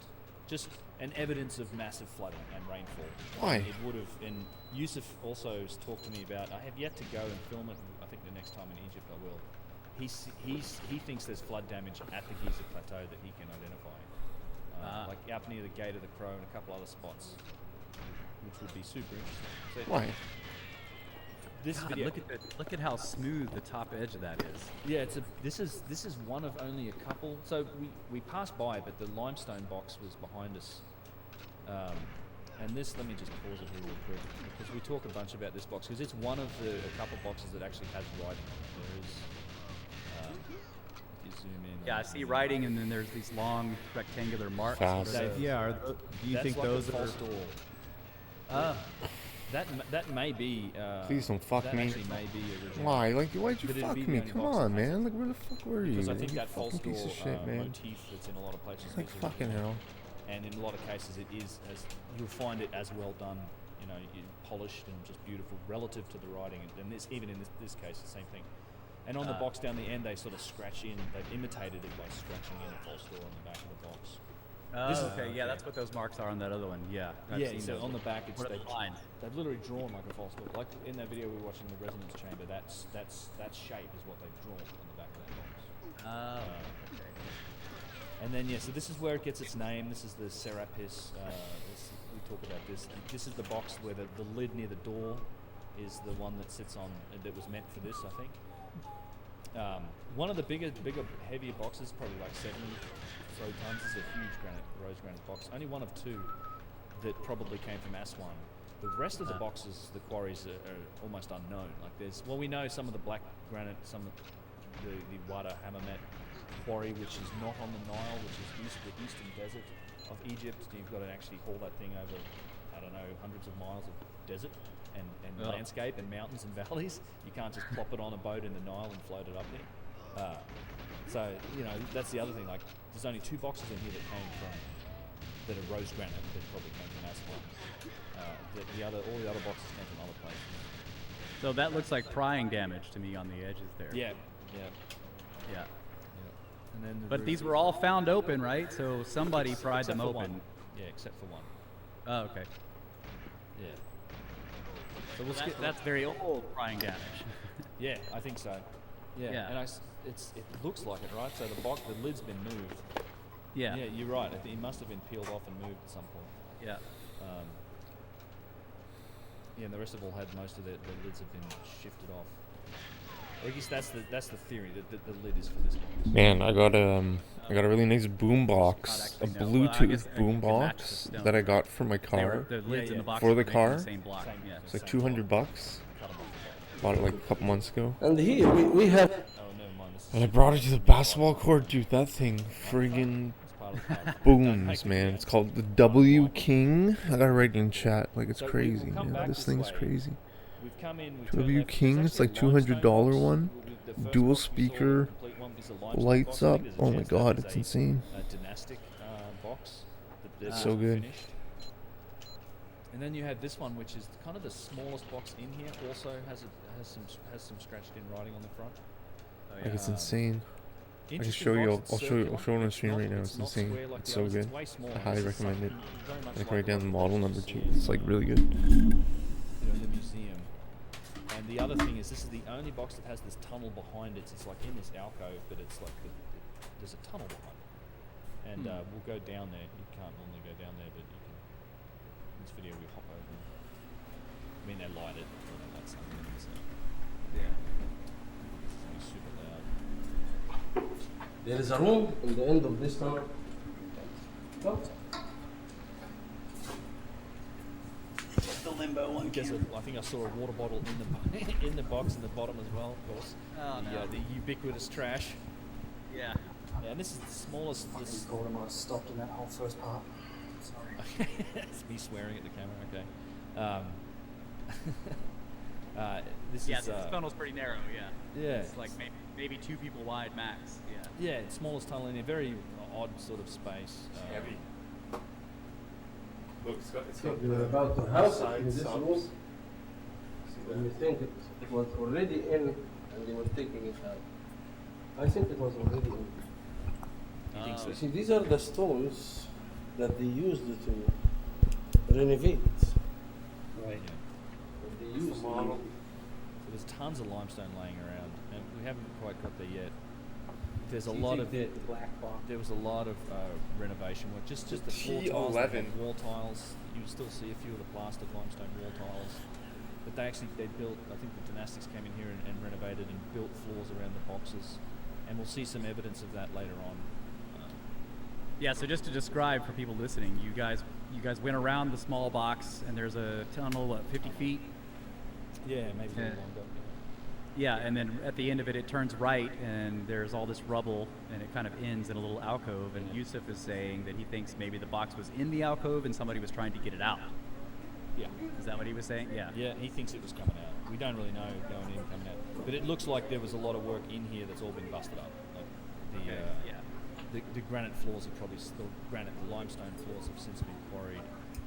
What happened here is in one of the eras, I believe it's the side pillar, they reused the stones, limestone, from outside to case the inside.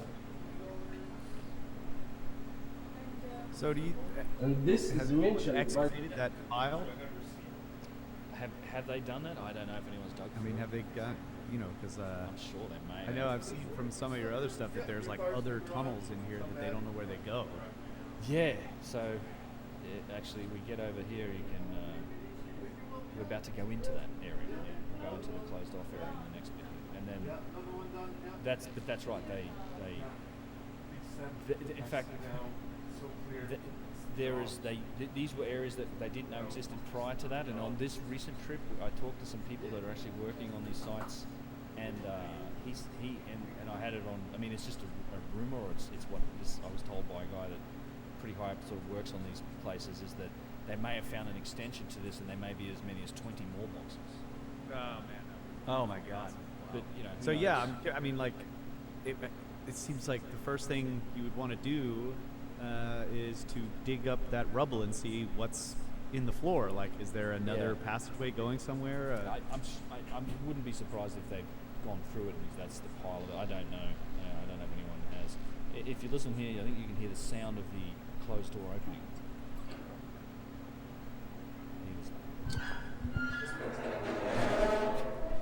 I finally got it, man. All right. There's the door. Yeah. Wow. All right. Well, so we'll go through that door after the break. The break. How I about figured we'd go from Yeah. there. And welcome back to this first edition of hopefully many explorations through Ben's archives and Brothers of the Serpent podcast and Uncharted X. Going through the Serapeum.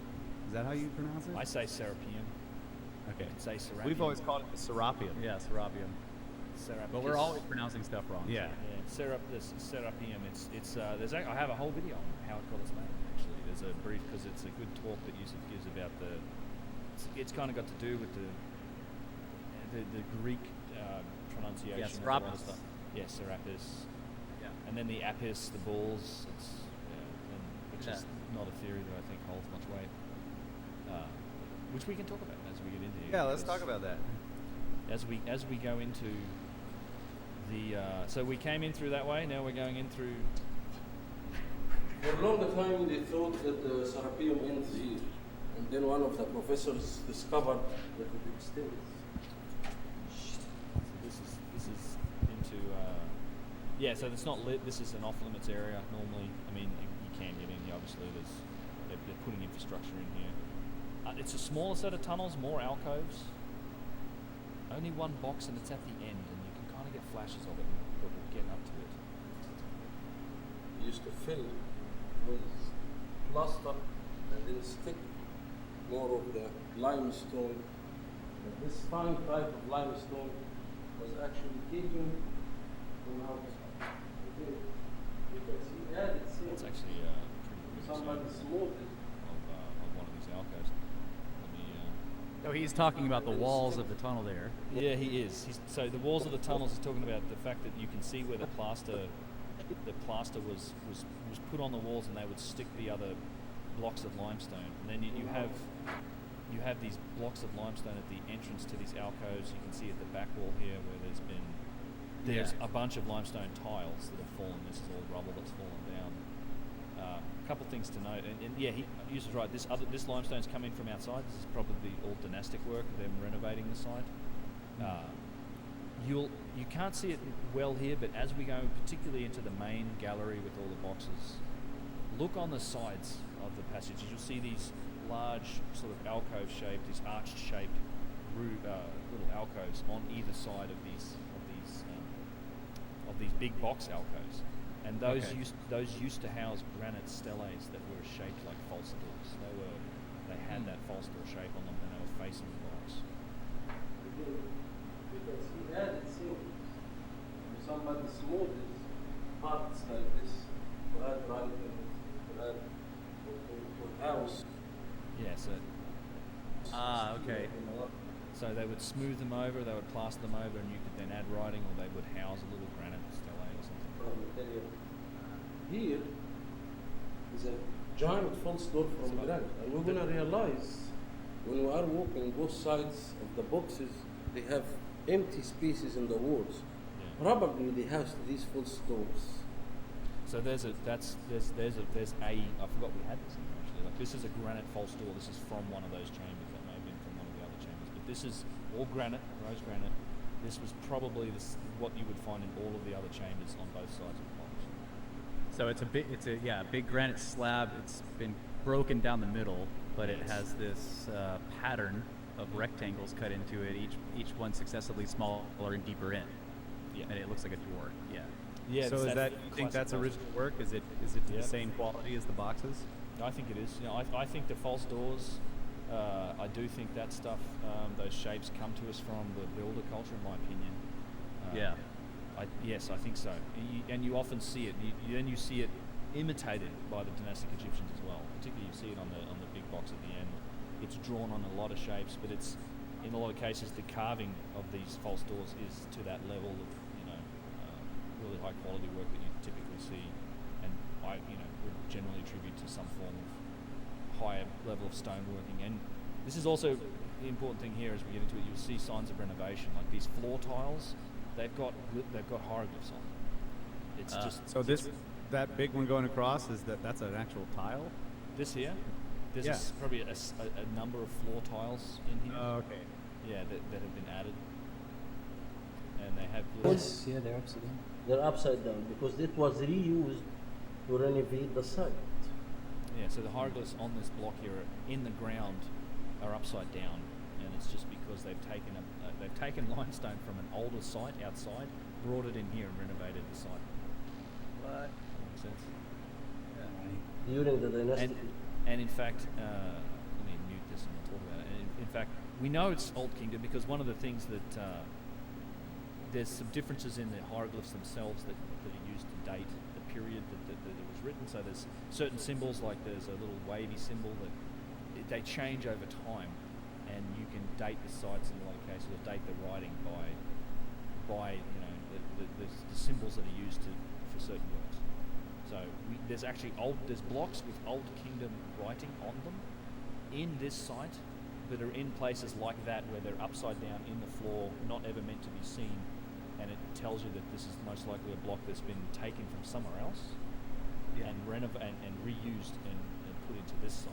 So it was renovated by the late period dynastic Egyptians, yet the site's also attributed to late period dynastic Egyptians. So here's another example. This is like another empty alcove that has a much smaller case in it, and it's a smaller room with a smaller indentation in the ground. And I think this is an example of they were probably building. They may have been looking to put a box in here. So again, if you imagine a box was in here, why is there writing on this block that's on the inside lid facing them? Yeah, because you wouldn't have seen it. Yeah. So this is a later people's finding this, their attempt to mimic the other rooms and try to put their own box in here? I think that the dynastic Egyptians likely added the floors in all of the rooms. My opinion is that they renovated entirely. I don't think that the original builders cared that whether there were floor tiles around the boxes or not. I think that all of that limestone work, all of the floors were added later. In my opinion. Yeah.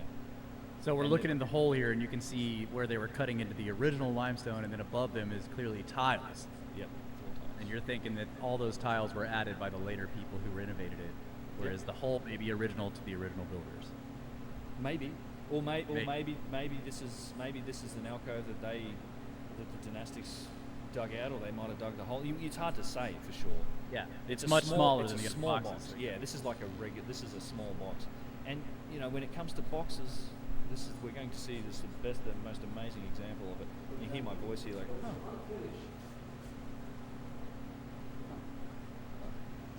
It's like the largest one. This is my favorite box in the whole place. But it's yeah, you've got smaller boxes. It has a giant crack. And you have big ones. Holy crap. Okay, yeah, that's huge. This is functional. It's So this box is catalyst tank. Must be something. in a 90-degree turn. Yep, it's parked right in the corner. It's literally up against the back wall and the side wall. It does have in a corner. How do you get it in there? I don't know. Who raised the lids up and put these little blocks between the lid and the box That's itself? how we found it. Lid almost reaching very We haven't. I don't know why. stage. Well, on that small box, we lifted the lid up, but these other ones we haven't. After this level is to smooth it and then again look at all different types. And the lid has a big nub on it. Yeah, those are the Huge, handles, big obviously, for picking the lid up. That actually is a lifting boss. Yeah, that is a nub that's used as a lifting boss. I mean, it seems to be like that, right? There's one on the other end, apparently. So it has. This is black. This is a granodiorite. This is like All right, cyanide. pause that. Pause that. Okay, go ahead. Yeah, so it's a granodiorite. It's almost harder than sort of regular granite, but cyanite. I think there's a name for it, but again, not from Aswan. This came from somewhere else. This may be Eastern Desert Stone. But when we walked up to it, maybe I'll just back it up. I'll come back to it. I know it's just tough, but there's a lot to sort of notice about this box as we roll up. It's cracked, so there's a big crack in it, and I think that may be why it got parked at the end here. There's actually two cracks, and we talk about and it's not as perfectly finished as the other boxes, which tells you a couple things, like that the boxes were worked on down here. And you have the box in the hallway as well it's rough and it's not finished. It's even much rougher than this. But this box, I think, when it developed the crack, they went, okay, we're done with this. We're going to park it over here. It doesn't meet our needs, so we're not going to finish it. And then, but you have all the other boxes which are like polished to that mirror finish and they're perfect. So it tells you that they were working down here. It also tells you that functionality was important enough that when this crack developed, they likely just shelved it. Yeah, maybe they were like, well, we'll use that for the little doorway things in the alcove. You know what I mean? They could have taken pieces of this. Yeah. But so, what I wanted to ask you about, where I asked you to pause it, was this inset lip on the inside. Yep. Do the lids have a part that? Let's see, you're almost there. I don't know. It's hard to. It does look like it if I zoom right in. Let's try that. So what I'm asking Kinda is looks on the like it. on the underside of the lid, does it have a little part that juts down that would fit into that? That's what I'm looking for. Yeah, that panel that's cut into the. I'm trying to describe this for people listening too. Yeah, there's like a 2-inch channel cut into the inner lip of the box, like you would imagine a lid would have a piece that went down, so that when the lid was perfectly centered over it, it would fall down in. Yeah. I just maybe I don't know because we didn't look. We when I was here, I've only seen this once. It almost looks like it's there on the corner here, and that may be the reason why the box is. If you go back, the box is sort of sitting up a little bit. Like the lid, is sitting up a little bit. I don't know if there's stones under there so much as maybe it's sitting on because it's also off center. Maybe it's resting on on that inset. You know, that might be. Well, what would happen? Yeah, because height it's off the shot too. So the other interesting thing that I'm noticing about this, because you pointed out the cracks and they've stuck it off in this corner. They never moved it all the way to the alcove, and they didn't finish the fine polishing work on it, and yet the lid is on it. Yeah. Yes. And I also see around the edges there, earlier when you were looking at the edges of the box, it looks like the same kind of pry bar damage. Like, in other words, when they put the box down, the lid was fully on it, and somebody later came along and pried that lid back at least a little bit. Maybe. Because I can't imagine you'd be moving it like that with the lid offset. That would be a pain in the ass, right? So you'd want the lid, if you're going to move it with the lid on it, you want it all the way on there so that it's not unbalanced. Yeah, good point. I don't know. I don't even know how you would pry that off there with a... Yeah, I know. Yeah. Like a 30-ton. I completely agree. But apparently someone did. Like, something happened. I mean, the other option, maybe they just pop the lid on it. If you had the ability to lift the lid up and throw it where you want it. I mean, yeah, it doesn't. Yeah. It seems odd that it's open like that. So the other thing, Yusuf saying that the one surface that is pretty smooth is the underside of the lid. So maybe I don't know when they down tools, but there is a smooth. This underside of the lid is smoother than the rest of the box. But this strikes me as not finished. I mean, and then it just. I agree. It's not finished and it's not in place. Right. And it's just interesting to me that it's like were they moving the box with the lid on it, or like you said, it was easy for them, so they were moving the box and then they were like, well, this whole thing's broken, just stick the lid on top of it and we'll leave it there. Yeah. Maybe. That lid is monstrous. I mean, it's like 2 feet thick almost or something. More. 18 That's inches more. thick. But you mean height-wise? It's probably 3 feet. This box, it's 11 feet tall total. Like, Yusuf's standing up on stuff. Like, you stand up on rocks around the side to get this view of the inside here. This box, you can't. I mean, I'm full stretch around here. There's a bunch of rocks that Yusuf was standing on to. We doubt that this is coming from this one. This is a side eye.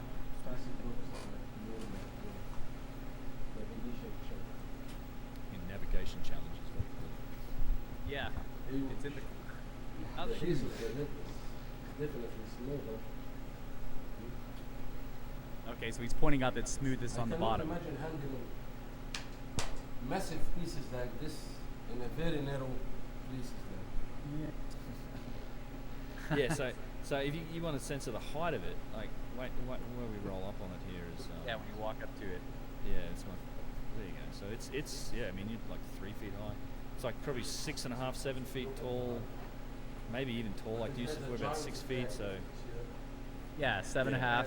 7.5, and then like 7.5 feet and another three feet or up. even higher. And you can see it's also boxed out here at the end, like it's a narrower. See that? Yeah, or is that just a shadow somehow? I don't know. No, I think the front of the lid is a squarer section that has a lip all the way around it, and then it goes back. Okay. And you do see that on a couple of the others. See that? It's like it's. boxed out. But yeah, it's the interface of the lid is bigger than the body of the lid. Yeah. There's no way they took it around that corner. It must have come from down that other hallway, right? I mean, how could they have gotten it around that corner? There's nothing, as far as we know. There's nothing behind it. This is the end of the tunnel. This is in the corner. What? Unless they found some other discovery, unless they knocked the wall in to figure out, oh, this was a passageway. But no, this is bedrock.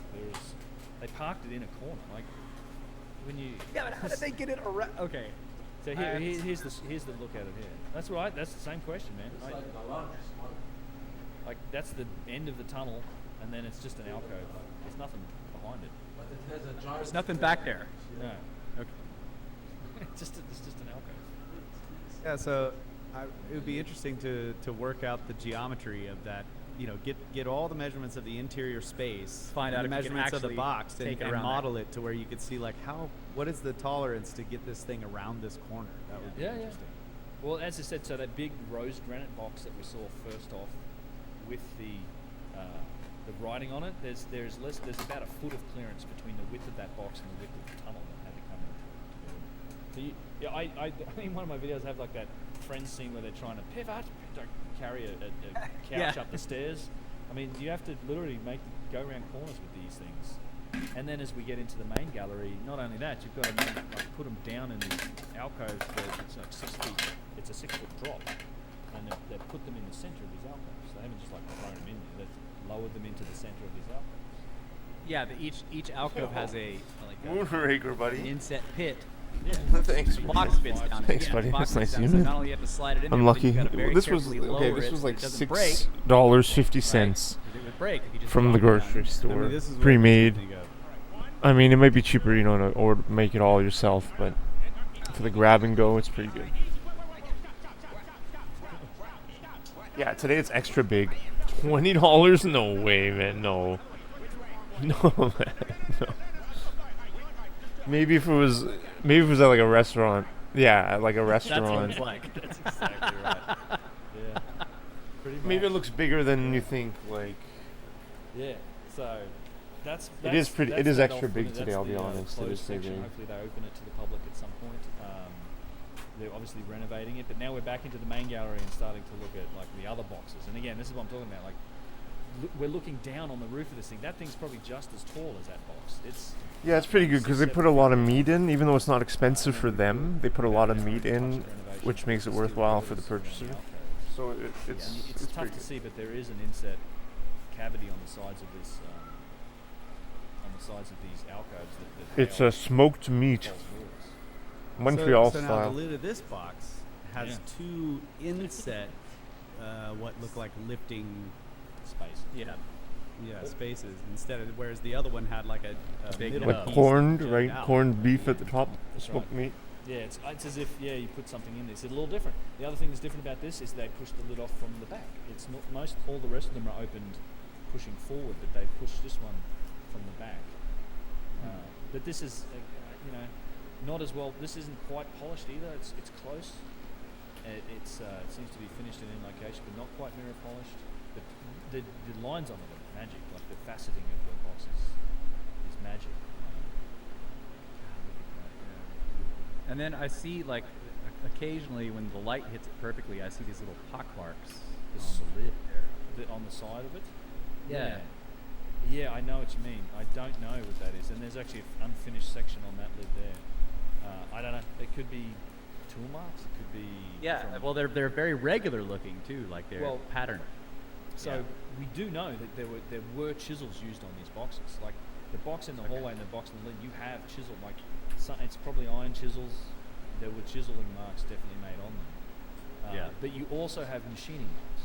So you have very fine machining marks in the finished boxes.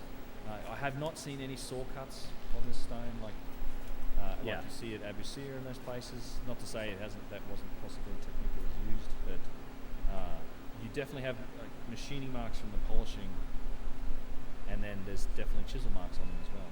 Other than that, I think a lot of the marks got polished out. Yeah. How would they cut that lid off that box without a saw? You have to saw it. Yeah. It's been sawn. It's then just been worked. I think all the cut surfaces got worked. Yeah, they're polished out. And again, this is some of the part I like to laugh about, which is, you show them, there's some demonstrations of guys using a 3 or a 4 foot copper bar and they're rubbing sand on it, back and forth and slowly working around. I mean, you're talking about lengths where you'd have to have a 25 foot or 20 foot bar and make the lengthways cuts on these boxes to then, after you pull it out of the quarry, because the lump of stone that you're pulling out the quarry is probably 150 plus tons. Right. And you start to get. I mean, there's everywhere you turn there. Another box. And the other interesting thing is that there is evidence that they worked the boxes down in the tunnels, and the boxes only fit in the tunnels long ways. And when they're in the tunnels long ways, you don't have a whole lot of clearance on either side. So if you're trying to cut anything in that direction, you're like slamming into the walls in both directions with your saw. That's right. Unless it's unless it's a power saw, basically. Yeah, and there's really there's very little room in the alcoves to work them either, even without the steel girders that we put. It's just, assuming they dropped them into the alcoves and then worked on them, there's still very little room. And this is an interesting box. This is Mariette's box. This is the one he blew up. The one he blew up. In fact, let me, before we jump into that, I'll just come back to that. I just want to show you, just for scale too, this is a video that was taken on the trip. Of, Okay.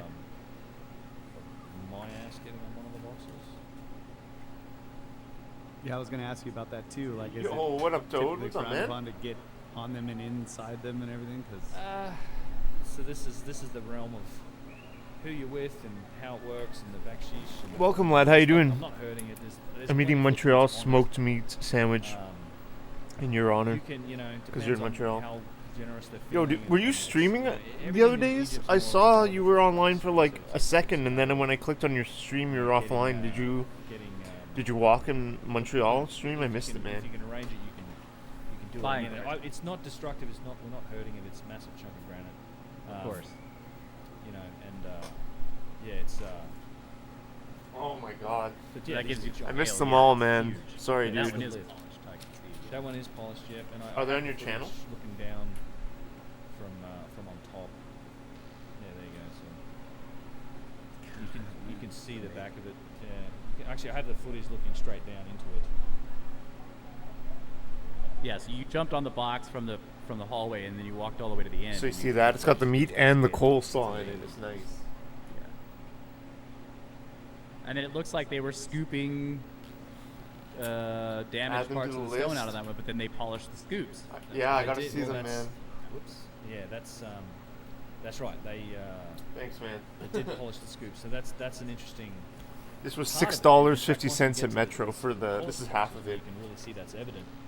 It also puts to rest because the Pretty orthodox good. theory They is, well, they how do put a lot of polish meat because it's well, not that expensive they for got them, sand, right? they got And rocks, they got still water, make a and pretty they big rub it. profit off it. And it's just but they use like flat piece of stone to polish a flat surface. You can't polish like a convex, egg-shaped surface like that with that method.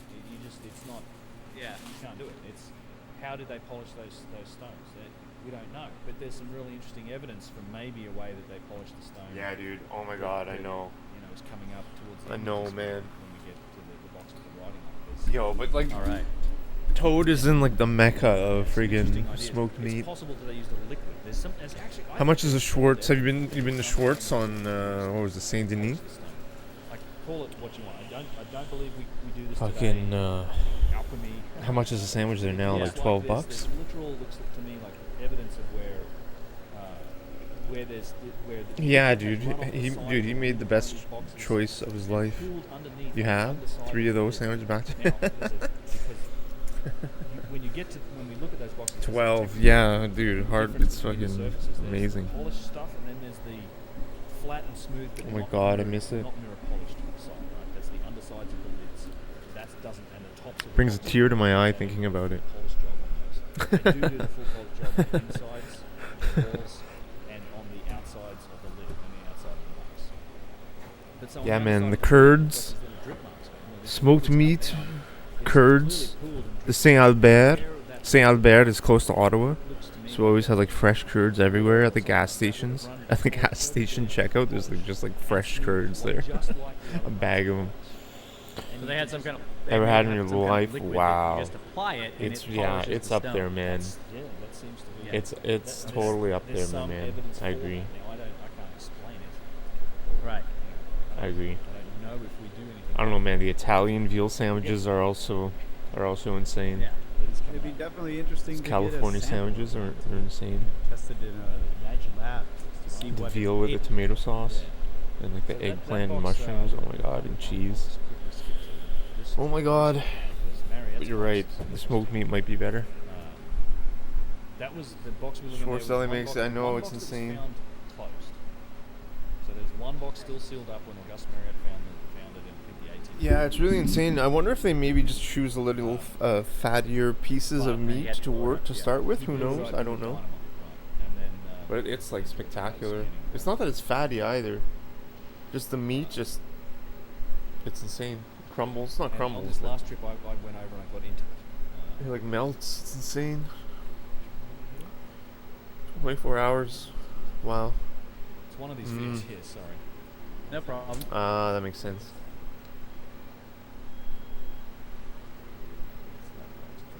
Yeah, so while you're looking for it, I'll just say it's interesting how the rest of these, the lids are shifted. You know, somebody came along and opened the boxes. Yes, And someone then- definitely did. And then in the 1800s, somebody came along Yeah, man. Supposedly somebody who was much more advanced. The RSX is sold. Because opening it gone. that way was too hard. Yes. Sliding the lid was too hard, so he's done. This is looking down on that same footage from when Turn the page. So looking down on the inside of the No more Uber Eats. Yeah, you can definitely see the mirror finish on that inside there. Yeah. Gotta focus. Gotta find a real job now.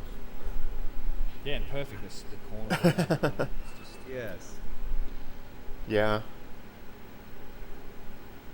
I find it interesting too that there are so many different. Probably enter designs. nothing. Honestly, enter Like, nothing it's until I as find a though, job. To be honest, Like, you know, I might you order a think new this car. Job, That'll take a it's like year we to need arrive. these boxes, and there were like all these different contractors. Like, yeah, I can get you So a 3, six. So you know, and somebody else. at Chevrolet, they're giving and so they a 4% interest different rate methods on a for building boxes. 60-month It's got loan, the two little indentations on the lid for and a picking it up, and then the other people 5.49% have interest the rate on a knob that juts out. 72-84-month loan. It's just That's a great point. They're beveled. So we Some might of them put are in the beveled, order other for ones a are new square car and have the bigger that'll arrive in faces a at the year, ends. It's just like different. 9 it's- months to a year, Hey man, my box is. and then we start superior paying box. it Yeah, so it's when like it They serve the arrives, same purpose, right? and then we They put a have- down they payment all on it. have It's an open loan. General purpose. Can you but imagine there's it? You different get locked in at 4%. different manufacturers making their own. That'd be boxes. amazing. You get a new car They all have a very regular with and warranty, perfect interior space. Maybe that's the and you have time to save up on the down payment. I tend to think. I canceled my insurance, so now I'm zero payment like on the car, on my RSX. It's over, right? So now you find a job, put in the order for a new car, wait a year, get locked in at 4%, save some money for the down payment. Yeah. Now there was one. That you sounds said like was a smaller, really it good was plan. Circular. There was I a like that circular plan. interior too. It looked like Yeah. from the video. But I That need would the be- job. That's I need the definitely job, small man. size. Right. I think that it's a possibility that was either moved in or being moved out. It's definitely that's a very. There's a couple Thanks boxes for that kind of stand alone. There's that one, and then there's the one 40 box thanks, that's man. next to it. It's brilliant. I think that those are Kind of forced There to may do have been more the boxes used than car that. market is such a nightmare. That's a very small box made from granite. It's possible the gymnastics could do that. I'm thinking I should have purchased your vehicle, but that was a lot of money. That was five grand. Probably still 10, That's a lot of money. tons, but probably a bit more manageable than 70. Anyway, so this is Thank you for having offered it to me. perfect, and it was blown open. You can kind of get a the mirror finish on the inside. Yeah.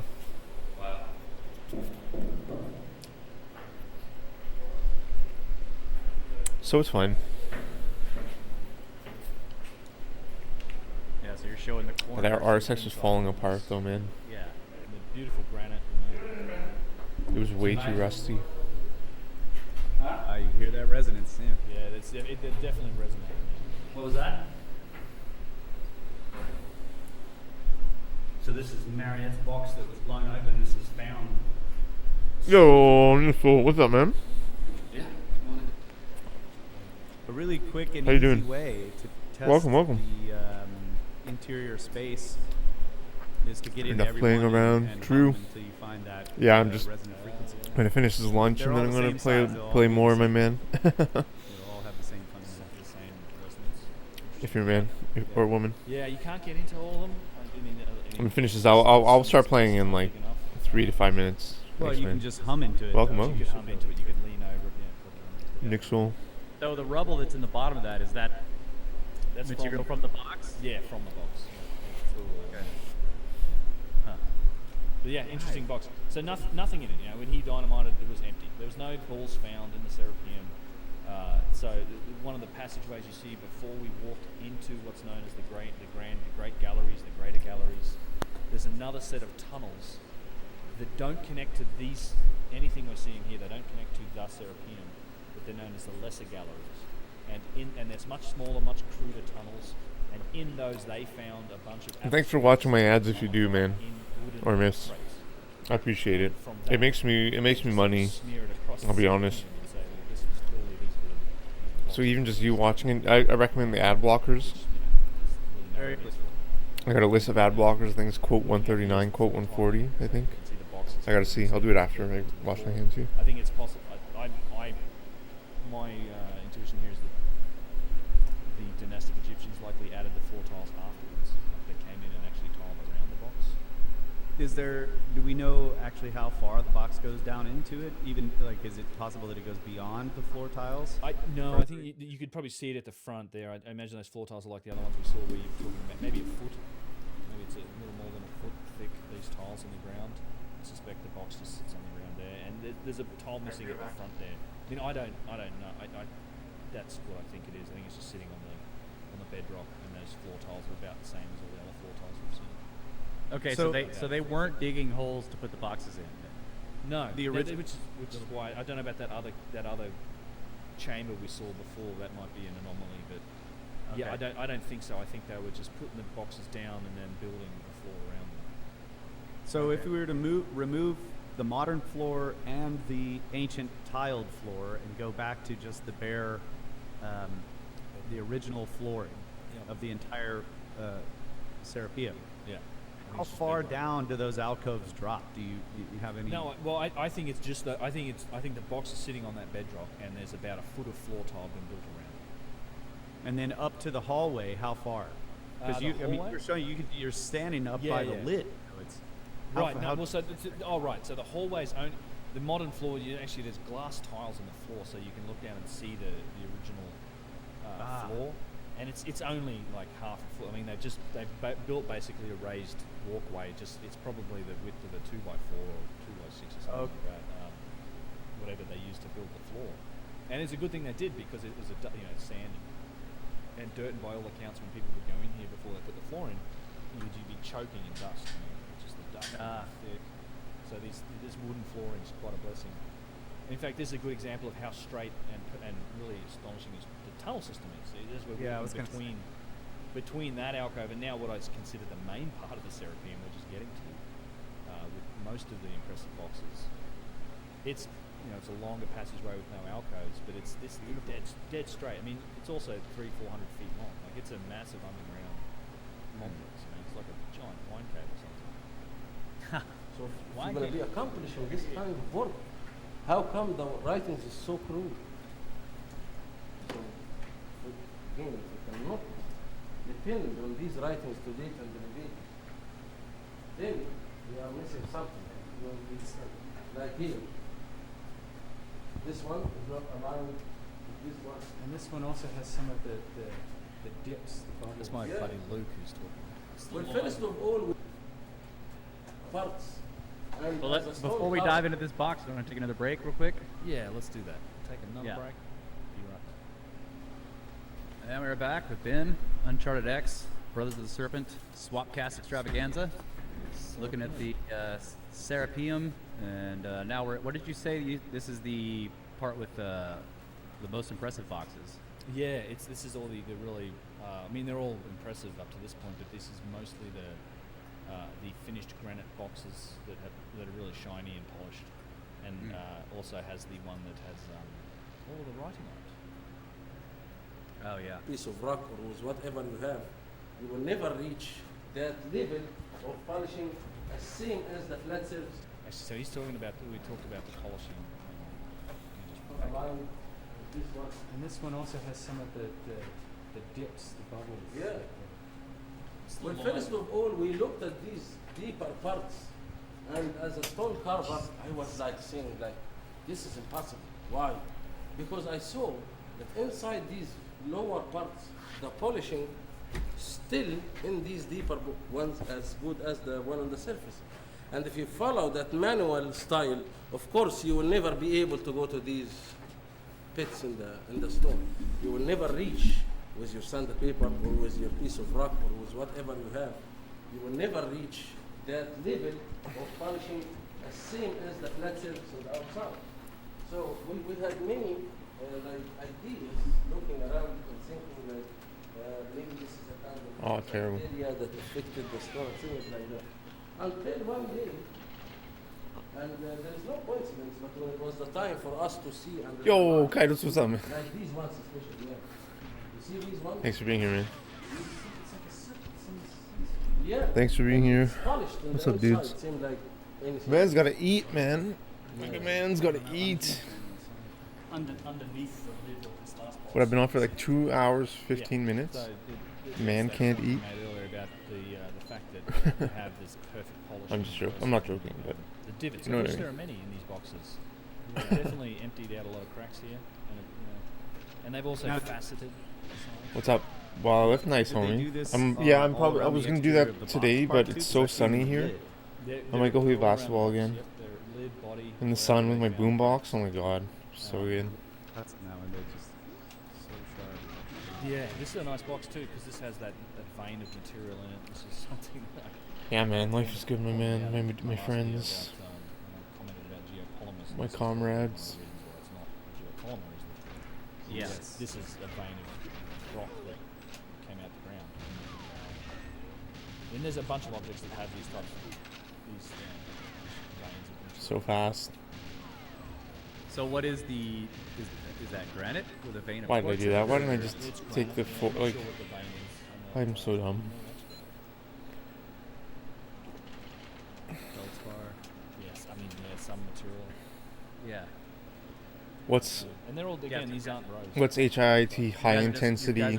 continuing down the hallway. indoor and training? Left, right. We're looking into the alcoves and showing the boxes, and they all are. These are very similar in styles, but yeah, they've got these scoop marks, like somebody took an ice cream scoop Interval.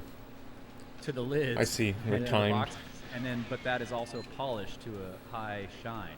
Yeah, they're mirror finish, Wild. and they're just Yeah. covered in dust, which Right. is just not a natural Dangerous? property of Nah. granite to be shiny like that. It takes quite a lot of work. And again, not rose granite. So most of these are all black granite or cyanite or granodiorite or something that have come from Lower slab. further away. Yeah. Getting it close. And to the some of these lids have been shifted forward, like you were pointing out. Yep, they're all open. And again, you see Yeah, the I alcove drank- inside? This is where that Yeah. I drank so much water granite yesterday. stele with the false door shape would have been. In the side of that alcove. And again, here's Yeah, another, I there's no bet. floor tiles left in here, so you can get a sense of the depth of the box. It's sitting on bedrock.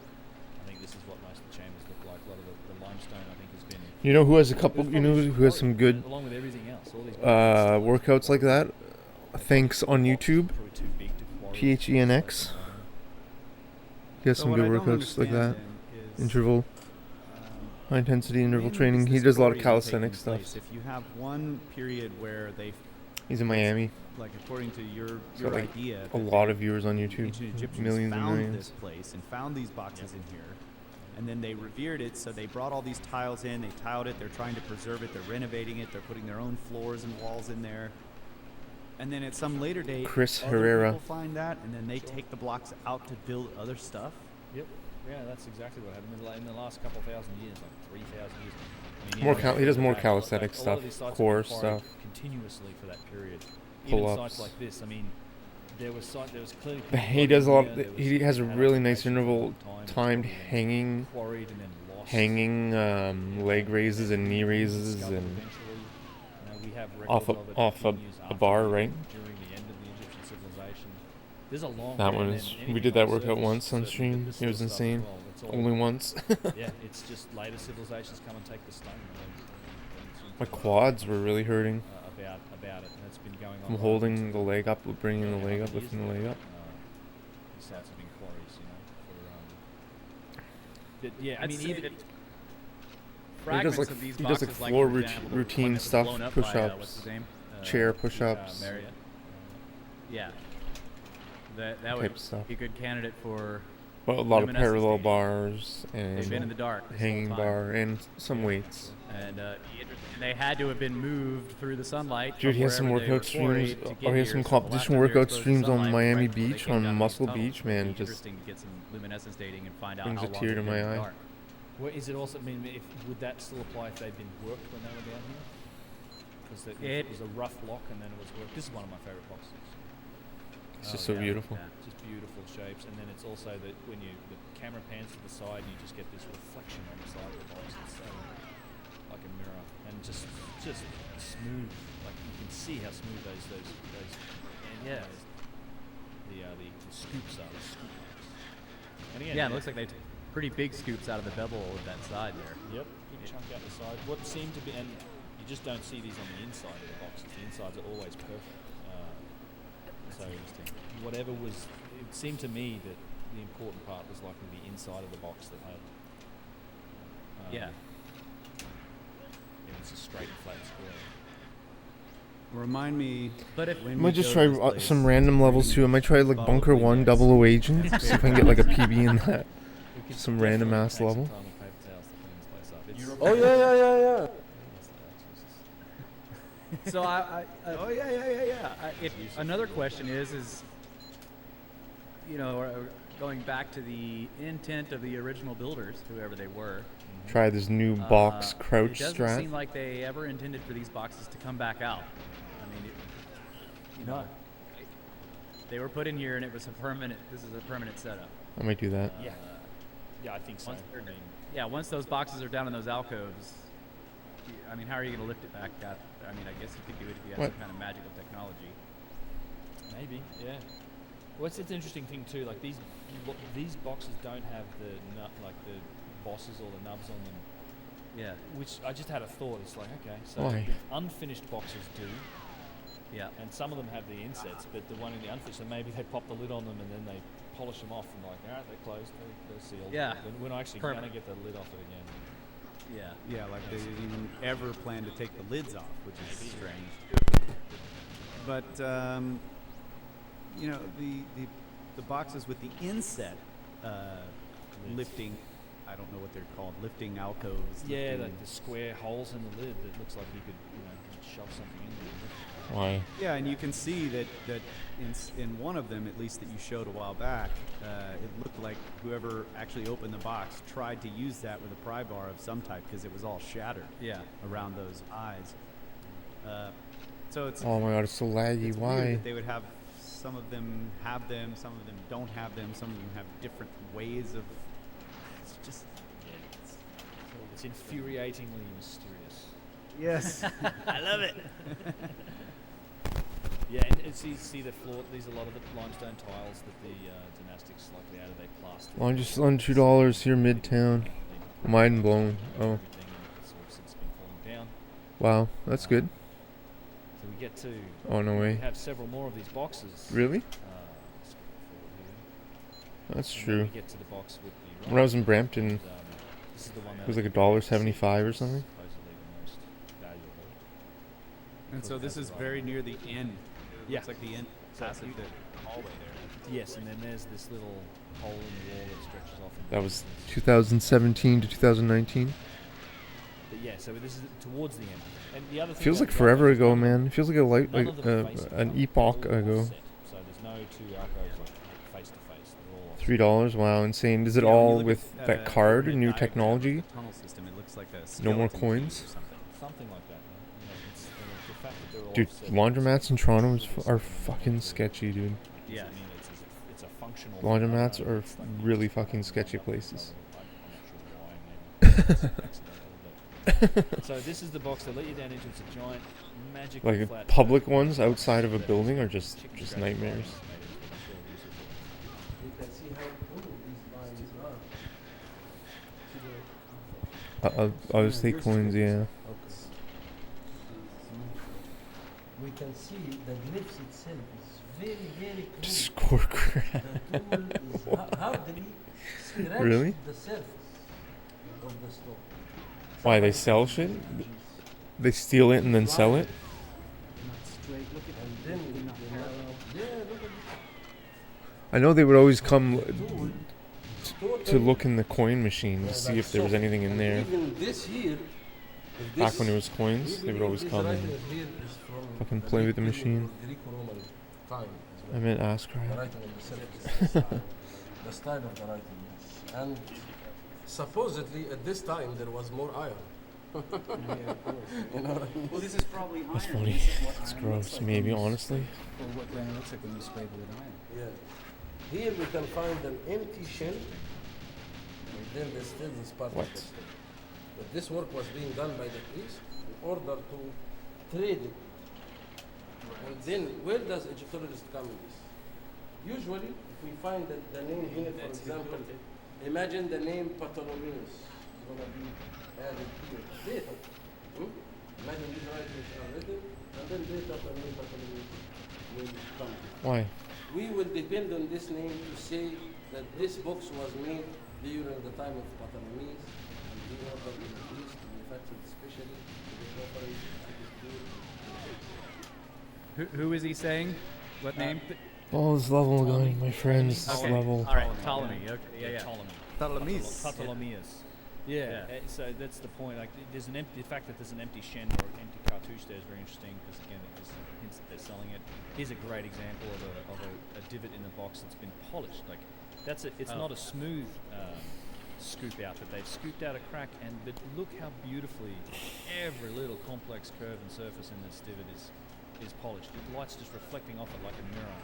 And you know, it's that idea of you rubbing this with sand and rocks. It's like, good luck. And then, so this is the other thing. On the underside of the lid, you can now, this is where you can see some of the very fine machining marks. I don't know how they're going to show up for you guys on the video. Yeah, we see some lines, yeah. Yeah, so there's actually some horizontal lines looking across it, like he's following him with his finger there. There's these very fine machining marks, because again, remember the underside of the lid hasn't been polished to a mirror. You're seeing a reflection because it's very flat. It's been ground flat, but it's not polished like the rest of the box. And the top of the rim is also not polished? Like why? The top of the lid, you mean? Yeah, right. The rim that's right. box. That's right. Yeah, the top, like the mating surfaces aren't mirrored polished. That's right. They're ground flat. They're really very flat. In fact, it's very much like the box that Lahoon that Wow, I thought I shot him right in the head. Not polished, but ground. That was a really flat. close Still call. reflects light because of the grinding. Oh, I thought I had way more health than that because the other guy didn't pass away. So when you run your hand on it, can you feel those tool marks with your fingers? Not. You can Not feel really. it's not polished, but there's some very fine marks there. I couldn't really feel much. But where there's a difference, you can definitely feel the difference between the polished surface and the flat surface, the underside of the lid, and that becomes important because this is in this sort of cocked off part of the lid here is where there's this evidence of what looks like a liquid that's come down the side and eddied underneath it, and it seems, and wherever it's eddied underneath it, it's really, you touch it, it's that same smooth polished surface that's on the rest of the box, and you can just run your hand down. It's like very, very obvious when you touch it. You can also, it's pretty obvious when you see it. So this is the smooth surface of granite, but not shiny. This is shiny. Thanks, guys. I don't know, man. Where we found the truth. Where we A found the liquid. truth. It's just so cursed. I have no idea. The liquid I can't even speculate as to what happens. Sometimes it just doesn't. Sometimes it just doesn't work. Yeah, so he's trailing down the side of the same lid. like how you read that somebody. It's just so tragic. Well, I was just saying he's I would've passed what he's away talking anyways, about it's is moot. The liquid draining down the side of the lid and then pooling up on the underside of the unpolished surface of the lid. But it is tragic. Yeah, right. Yeah, and then it's as if a liquid sort of pooled up and then dripped, and you can see it really clearly here, along here, and all along the edge of it, where it sort of came underneath, and then just touching it, that's where you can see it and you can feel it, and it's not a varnish, you know, it's not like. In fact, where you see this is another thing where you see the boxes are chipped, and if you look up, I've tried to get some photos of it. I'm sure I have them somewhere. Should we try some Bunker 100 agent? Should we try it? There's a millimeter or two of the end of the stone is almost like that polish is penetrated. It's like this. Oh, yeah, okay. After that guy threw that gun away, yes, we're trying that. It's like this. It's not just surface. It's where it's chipped off. You can kind of see that there's a discoloration of a millimeter or two on the edge of that surface. It's not. So it's penetrated like a stain would on wood, Almost. like when you. Yeah. That's maybe the description for it. But anyone that goes and sees these, go look when you find these polished surfaces like this. Look on where it's been cracked or something. Try and look, and you'll see that there's a depth to it. Okay. Was walking on top of. I should load what's it called first. No doubt about that. And these, where that liquid ran, exactly the same. Should do the depot load. Like that give the tool acceleration to you. Also explain how the polishing reached all these deeper levels. So where is the theory now of polishing with the sand under the water under the rock? It's only in the scene in the wall, but not in the river. which one I'm gonna believe. Of course, the real artifact is the one that tells you that. Nice, dude. Heck yeah, bro. So whether or not it was, That's awesome. you know, some kind of magic liquid, that the fact that there are I'm those so bad at gun this lines fucking level. proves that I'm it's terrible. not I'm sand really bad. and somebody pushing. It's my like first It's attempt rubbing ever. on Where's it the with sand, guys? 'cause you- What the you fuck? could I not didn't get see that him. effect. Like wasn't loaded. I think so, right. And I think that you would be challenged to get that the polished effect. Just try and test it in one of those. Guys, is there? Oh, I gotta be like right beside him. Okay. Like, again, this is the realm of the experimentalists. You know, this is the Chris Dunn test. That's why everybody that comes out and look, I'm grinding a stone pot, or I'm doing. I'm testing these. I'm showing you that it can be done because I've dug a trilinear corner in a piece of granite with hand tools. Oh my God! What? The 4 steps. You have to encompass and demonstrate that you can achieve the most difficult aspects of these challenges as well. Like that's how you prove it. You have to include the most difficult aspects.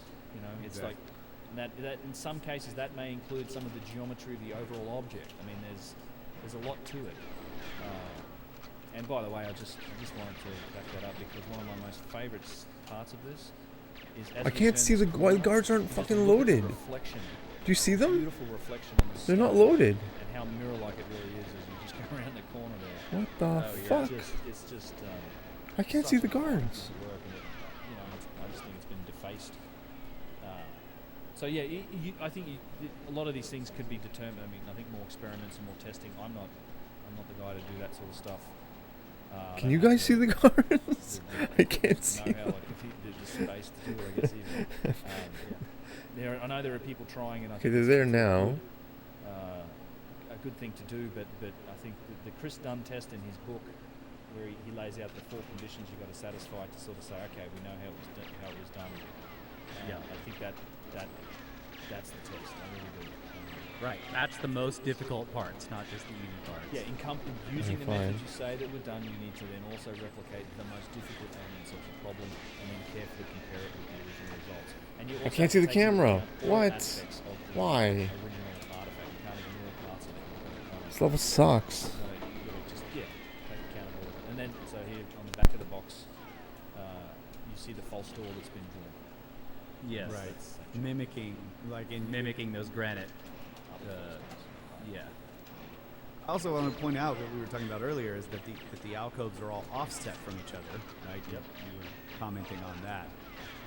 That also makes it much more difficult to turn these things into the alcoves when you're moving them in. If the Why? If the alcoves This level were sucks, adjacent to man. each other, it would be a lot easier to get it in there because you'd have now an open space on the other side where you could move the back end of the box to angle it in there. All right, so I have an idea on why the alcoves are offset. Right. Should I just do that? Honestly, should I just fucking start like that? No, I gotta see Boris first. Right. And then you Not a cut bad that idea, though, alcove, and then honestly. you spin it around and set it against this wall, and you cut that alcove. Just do and fucking that start. I mean, I don't know. I mean, why Might be an not? idea. It's a good idea. I would say. I guess it's slower, it is but only. whatever. So there are some alcoves that face tunnels that like. It's also less So consistent. there are some that don't have a blank just a wall against them. Okay. But yeah. Throw that idea out. Well, they use the tunnel machine. Boris, for do that. it. Do your thing. Maybe There's they a just tunnel get boring machine and an alcove machine. The alcove machine is the wall, and then later they I come can't and see do the tunnel fucking machine. camera here, guys. Indeed. Yeah. And so Look you at had- that. That Right. is a divot. There's some interesting stuff there. Holy shit, Boris. Insane. The thing here, the rough machine. So we do have rough machining, and it's still lost. No, did I shoot Boris? I did not shoot Boris, did I? Whatever, I would have passed away. Yeah. Yeah, it's an interesting spot. This is some other machining that. just I didn't looks get the like camera. It's hammered out in rows here for whatever reason, who knows. One Yeah, of this the is few a bottom. spots. Yeah, rough cut. Yeah, Bottom left of the back of the box. So, you think that's original? You don't think that's later work? I'm not sure. Yusuf seems to think that it's an example of some tool that's just abrasively shaped the rock. Maybe he's right. I'm not sure. But to me, Okay, that's not bad. from this, Is the it's camera like loaded? done with a hand chisel, like an iron chisel eventually. But even that's like a lot of work. I mean, I'm sure you could, but it seems to have these regular lines in it. Yes, that but are- it that are looks almost like a the jack writing. hammer. and the crude chiseling. I have no idea what I'm doing. Right, the writing's kind of continued into that area that's been busted out. Yeah. Or they just couldn't finish that corner. Yeah, I Well, guess. they didn't finish the corner. Yeah, it's. I'll have to have a closer look at it next time I'm there to see if how far this writing actually goes. Yeah. Oh my god, this level's terrible. It's possible. I don't know if you can tell which one came first, really. Yeah, I would point out though that the regular lines in that really rough cut area are not much different than the regular lines in the rough chiseled writing. You know, they're not. Well, other than being a lot deeper and more effective. Other than being much deeper. Like this is like, I mean, it's weird. They supposedly had on like again, this is the best example. I've sort of got to qualify this a little bit because it's the best example of the difference between the writing, the technology involved in the writing, and the technology involved in the object itself. That said, the dynastic Egyptians were absolutely capable of some amazing work and amazing writing, and they did that in a lot of places. And in a lot of boxes, it's a much higher quality writing. Now, it's possible that this was. I don't think this is the case, but it's possible this was. Was it not loaded? Before they carved it, but I don't think it is because. You ready for tonight? Nice, dude. Congrats, my man. Now, you see it on a lot of other objects. They used straight lines and rulers, and they gridded out stuff, so they sort of paint by numbers kind of deal. We see that on objects in the museum, so they're capable of doing straight, clean, precise work, and then with the chisels, and they were able to make really sharp-looking hieroglyphs, particularly in the later period when they had access to iron. This is some sort of amateurish thing that happened to it. Thanks, man. Because I don't think it's the first stage, but I do think that they were certainly capable of doing better work. And you see more examples of better work, but even then, those examples are still, you look closely at them, they're still obviously done with hand tools and chisels. They were done with hand tools. There's just no, you don't. Christ, Yusuf has looked at a lot of this stuff. I can't see the camera. I don't think it's loaded. Power tool marks on anything, on any writing. You see it on objects, Not on loaded. boxes, on slabs, and on statues. I gotta fucking not load depot first. I gotta load some other level first, my friends. There's a case to be made that all of the writing may have been done by the dynastic Egyptians. That's my point. Is that even with the nice writing, you can see it's not polished. You know, it's done with a hand tool, and it's usually on a well-made, polished object. In the case of these boxes, this is just the best example of it, where you highlight the technology gap, but it becomes more subtle, and you look at the much nicer glyphs that are on things like obelisks, for example. Some of the obelisks, the hieroglyphs are incredible. No weird stuff. I still think there's a difference between those glyphs themselves and the object. So what do you think that means about the builder culture? If they didn't write on anything, is that it? I don't. Oh my god, there we go. You see them now? Now you can like see them? See how like everything's like loaded finally? Jesus. Like seriously? This game, guys. This game is just too much. Trying to play Bunker 1 00 when things aren't even loaded. Like it's just too much, guys. It's just too much. That's you can't say that's a functional statue. It's obviously it's representative of something. Yeah, it's cultural.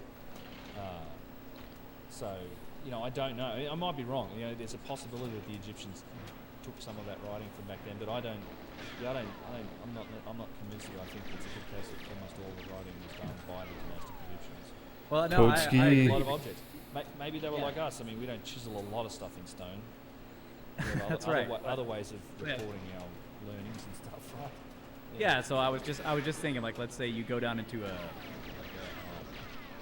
like a power plant or something that's like all concreted in. It's full of concrete. We've got machines set in these little weird alcoves. There's all this equipment down in there, and then the writing is in the form of signs that are on the wall. Yeah. But if you removed all the signs and all the machines, you would just have this strange, like shaped, boxy rooms with strange alcoves in them with no explanation and no writing. Yeah. Yeah. You're right. Yeah, that's a great point. Maybe that's what we're looking at. Oh no. Right. That's bad news. I mean, it's just the fact that this is the only, there's only 4 boxes in here with writing. We just don't see writing in a lot of these places yet. In the actual tombs that we know were tombs, we see no end of writing. Right. That was pretty good. That was a good one. It's filled, it's plastered, it's just all. He like threw it right at Boris, and I knew it was over. Yeah. Our long-term will probably fall apart long before the boxes do. Right. Yeah. I think we've got one more feature to look at. How Okay. are we doing on time? We're good. A little bit. Oh, you're not rolling, bitch. If there is you know, our power plants probably have a manual. You know, if we were able to find the manual for the Serapium, it'd be covered in the most dust. 'Cause nobody reads those. That's right. Yeah, who reads a manual? Right. Just turn it on and see what Turn it on. happens. Guilty of that today. Just where does this go? I'm just going to try over all until we get it. Exploding animation is great in this game. Yeah, right, so and good. there's this interesting feature that right at the end of the Serapeum, as we know of it, there's the end wall of the end of the 300 plus feet of bedrock tunneling. There's a hole in the bottom right hand corner. Talk to me, Boris. Talk to me. You get down and you look right in there deep. It goes on. It's quite a distance. It's shoved. It's filled with rubble. Probably an extension. What kind of extension? What is the function? Maybe they had the Apis rats. Damn it. This is the tomb of I don't know if auto aim is on Boris too. It might be. You gotta watch out for that. I don't think it is though. Now, when you were looking in there, could you see an end to it, or did it seem to turn? There's something going on at the end there, but it's I would guess it. We could see probably 7 or 8, maybe 10 meters, so 30 feet, that direction. That was it. I couldn't really see it. It did seem to like terminate there, but there may have been something on the side. I don't know. Was it? Yeah, so there's accounts like in I guess I just gotta practice that. It's getting better. I'm getting better. Other big boxes in chambers that were quote too dangerous to excavate. Dang, dude. And It's just so tragic, man. There's actually accounts of like other boxes that we've never actually. If it's real, I mean. Too dangerous to Could just be a excavate. distraction. Yeah, I mean, that's it seems pretty real. Yeah. Because they have all these other voyages planned. Anything, if they moved anything, it would have just caved in. So there may be more of these boxes just buried in the bedrock, just where it's all caved in around them, and they're just basically now buried in the ground. Yeah, especially like thinking about the Jesus, man. the limestone. I don't know what you call them, casing or the Terrible. lining blocks. I can't believe they're how pretty small big. it is. Like, why would they even They go were into something caving so in or just small? like barely hold together. You would not want to go in. Oh. Well, in fact, so when Marriott found it, of course, a lot You're of a these legend, alcoves were Toad. bricked up. They were actually the dynastics had bricked them up entirely, and then some of them had been torn down. Okay, so you guys are walking back up to the other side of this block that's in the hallway. How close do I have to fucking be, man? The box in the hallway. There's barely any room. That's right. Yeah, you can't. Yeah, you can only fit one person beside it, and this isn't the biggest of boxes. Right. One person on one side, the other side is almost all the way up against the wall. Yeah. Oh, Would that the was really lid bad. even fit on that to go in there? Well, the lid's behind it, so they clearly brought the lid in afterwards. The lid. But I guess the room is tall enough for the lid to sit on top. Maybe. It's a pretty thick lid. There's not a ton of room. Actually, Talk to me, Boris. Talk to me. Very, very tight. Yeah. Be pretty tight, especially when you have to lift it up. Yeah. You gotta lift the whole thing up and make it an extra height.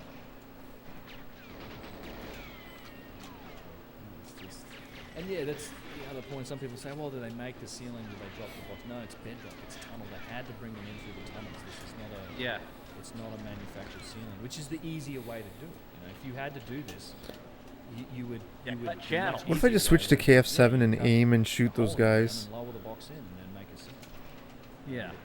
Someone's brought I only this have in, 10 bullets, someone's though. through these tight tunnels. Right. So again, if we go back to the form Right. follows function, Oh my why god. were they doing it the hard way? And it seems like, well, because that's how it needed to be. So why would it need to be that way? Why would you need it to be a series of tunnels that you bring the boxes in rather than cutting holes in the ground to drop the boxes down into it and building a ceiling? Yeah. Talk to me, Boris. What's the difference, and why would you choose to do it this way when it's clearly a much harder job? must have been a reason.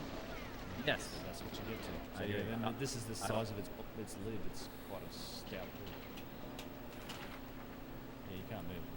Yeah, I think he's trying to move it. Yeah, it's not working. I take it back. I love this level.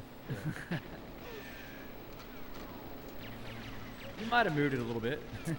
That's how we do it. You gotta use the boost into him. That's how you do it. Gotta get boosted into him. So these are the alcoves in the walls that some Yep. of them have evidence exhaust of like marks. candles in there. Yeah. A little bit of soot. Yeah, it's a little bit of soot, and you just don't see it on the rest of the ceilings. What is This that? level's amazing. Is that writing? It's like Amazing. writing or something. Yeah.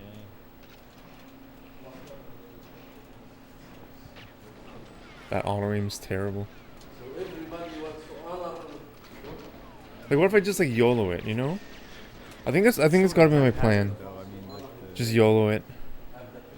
Right? arrangement of those alcoves, notches in the wall. Man, Yeah, I imagine it was sold on a per square inch basis. Or Really bad. That's yeah, because this was used, down into that Greek Roman period, maybe afterwards as well. Like, what? It's just so dumb, guys. Sold space. I gotta stay closer to him, I guess. There you go. And then back out into the daylight through the door. Yeah, and that's the trouble. They lock these doors. Right. Oh my gosh. I guess this is my first NPC manipulation. All right, fantastic. all this video we watched, and I still don't understand anything. Yeah, I've been there a few times and I don't understand it. It's my favourite side. It's a magnificent side, and it just bends your noodle a bit when you get to thinking about all the different parts of it. Yeah, absolutely. Yeah, and I agree with the basic. So the basic premises that you put forward. Talk to me, Boris. Talk to me. The Do it. follows function. Talk the to me. responses had a function, Like, why? Even possibly the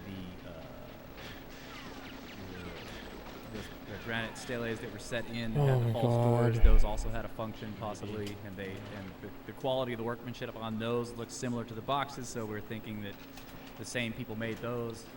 Maybe. Yeah, and just the fact that they did it the hard way, dug tunnels into the bedrock, and then dragged the boxes in there, and then Oh, this finished is the them run. out all inside. I can feel it. Rather than digging the hole. Maybe that's why they did it that way. Yeah, I just realized, like, 'cause about precision. It's precision is So- the key. Yeah. So you want to finish the boxes out underground, because that's the climate they're going to be in for the rest of the time. And if you polish them on the surface, and then you put them down underground and close the ceiling over, the temperature changes and they will change shape slightly, Right. and they will no longer be precise. Maybe. Yeah, that's. But you do it the hard way because you need to drag it down into the tunnel to finish it out, to do all the flat cuts, right? I don't know. Yeah. Yeah, It all comes back to precision to me. Like there's a relationship between precision and function, and you just don't need to. You don't need to chase the degree of precision that you see in these boxes that's measurable, that we can go and define.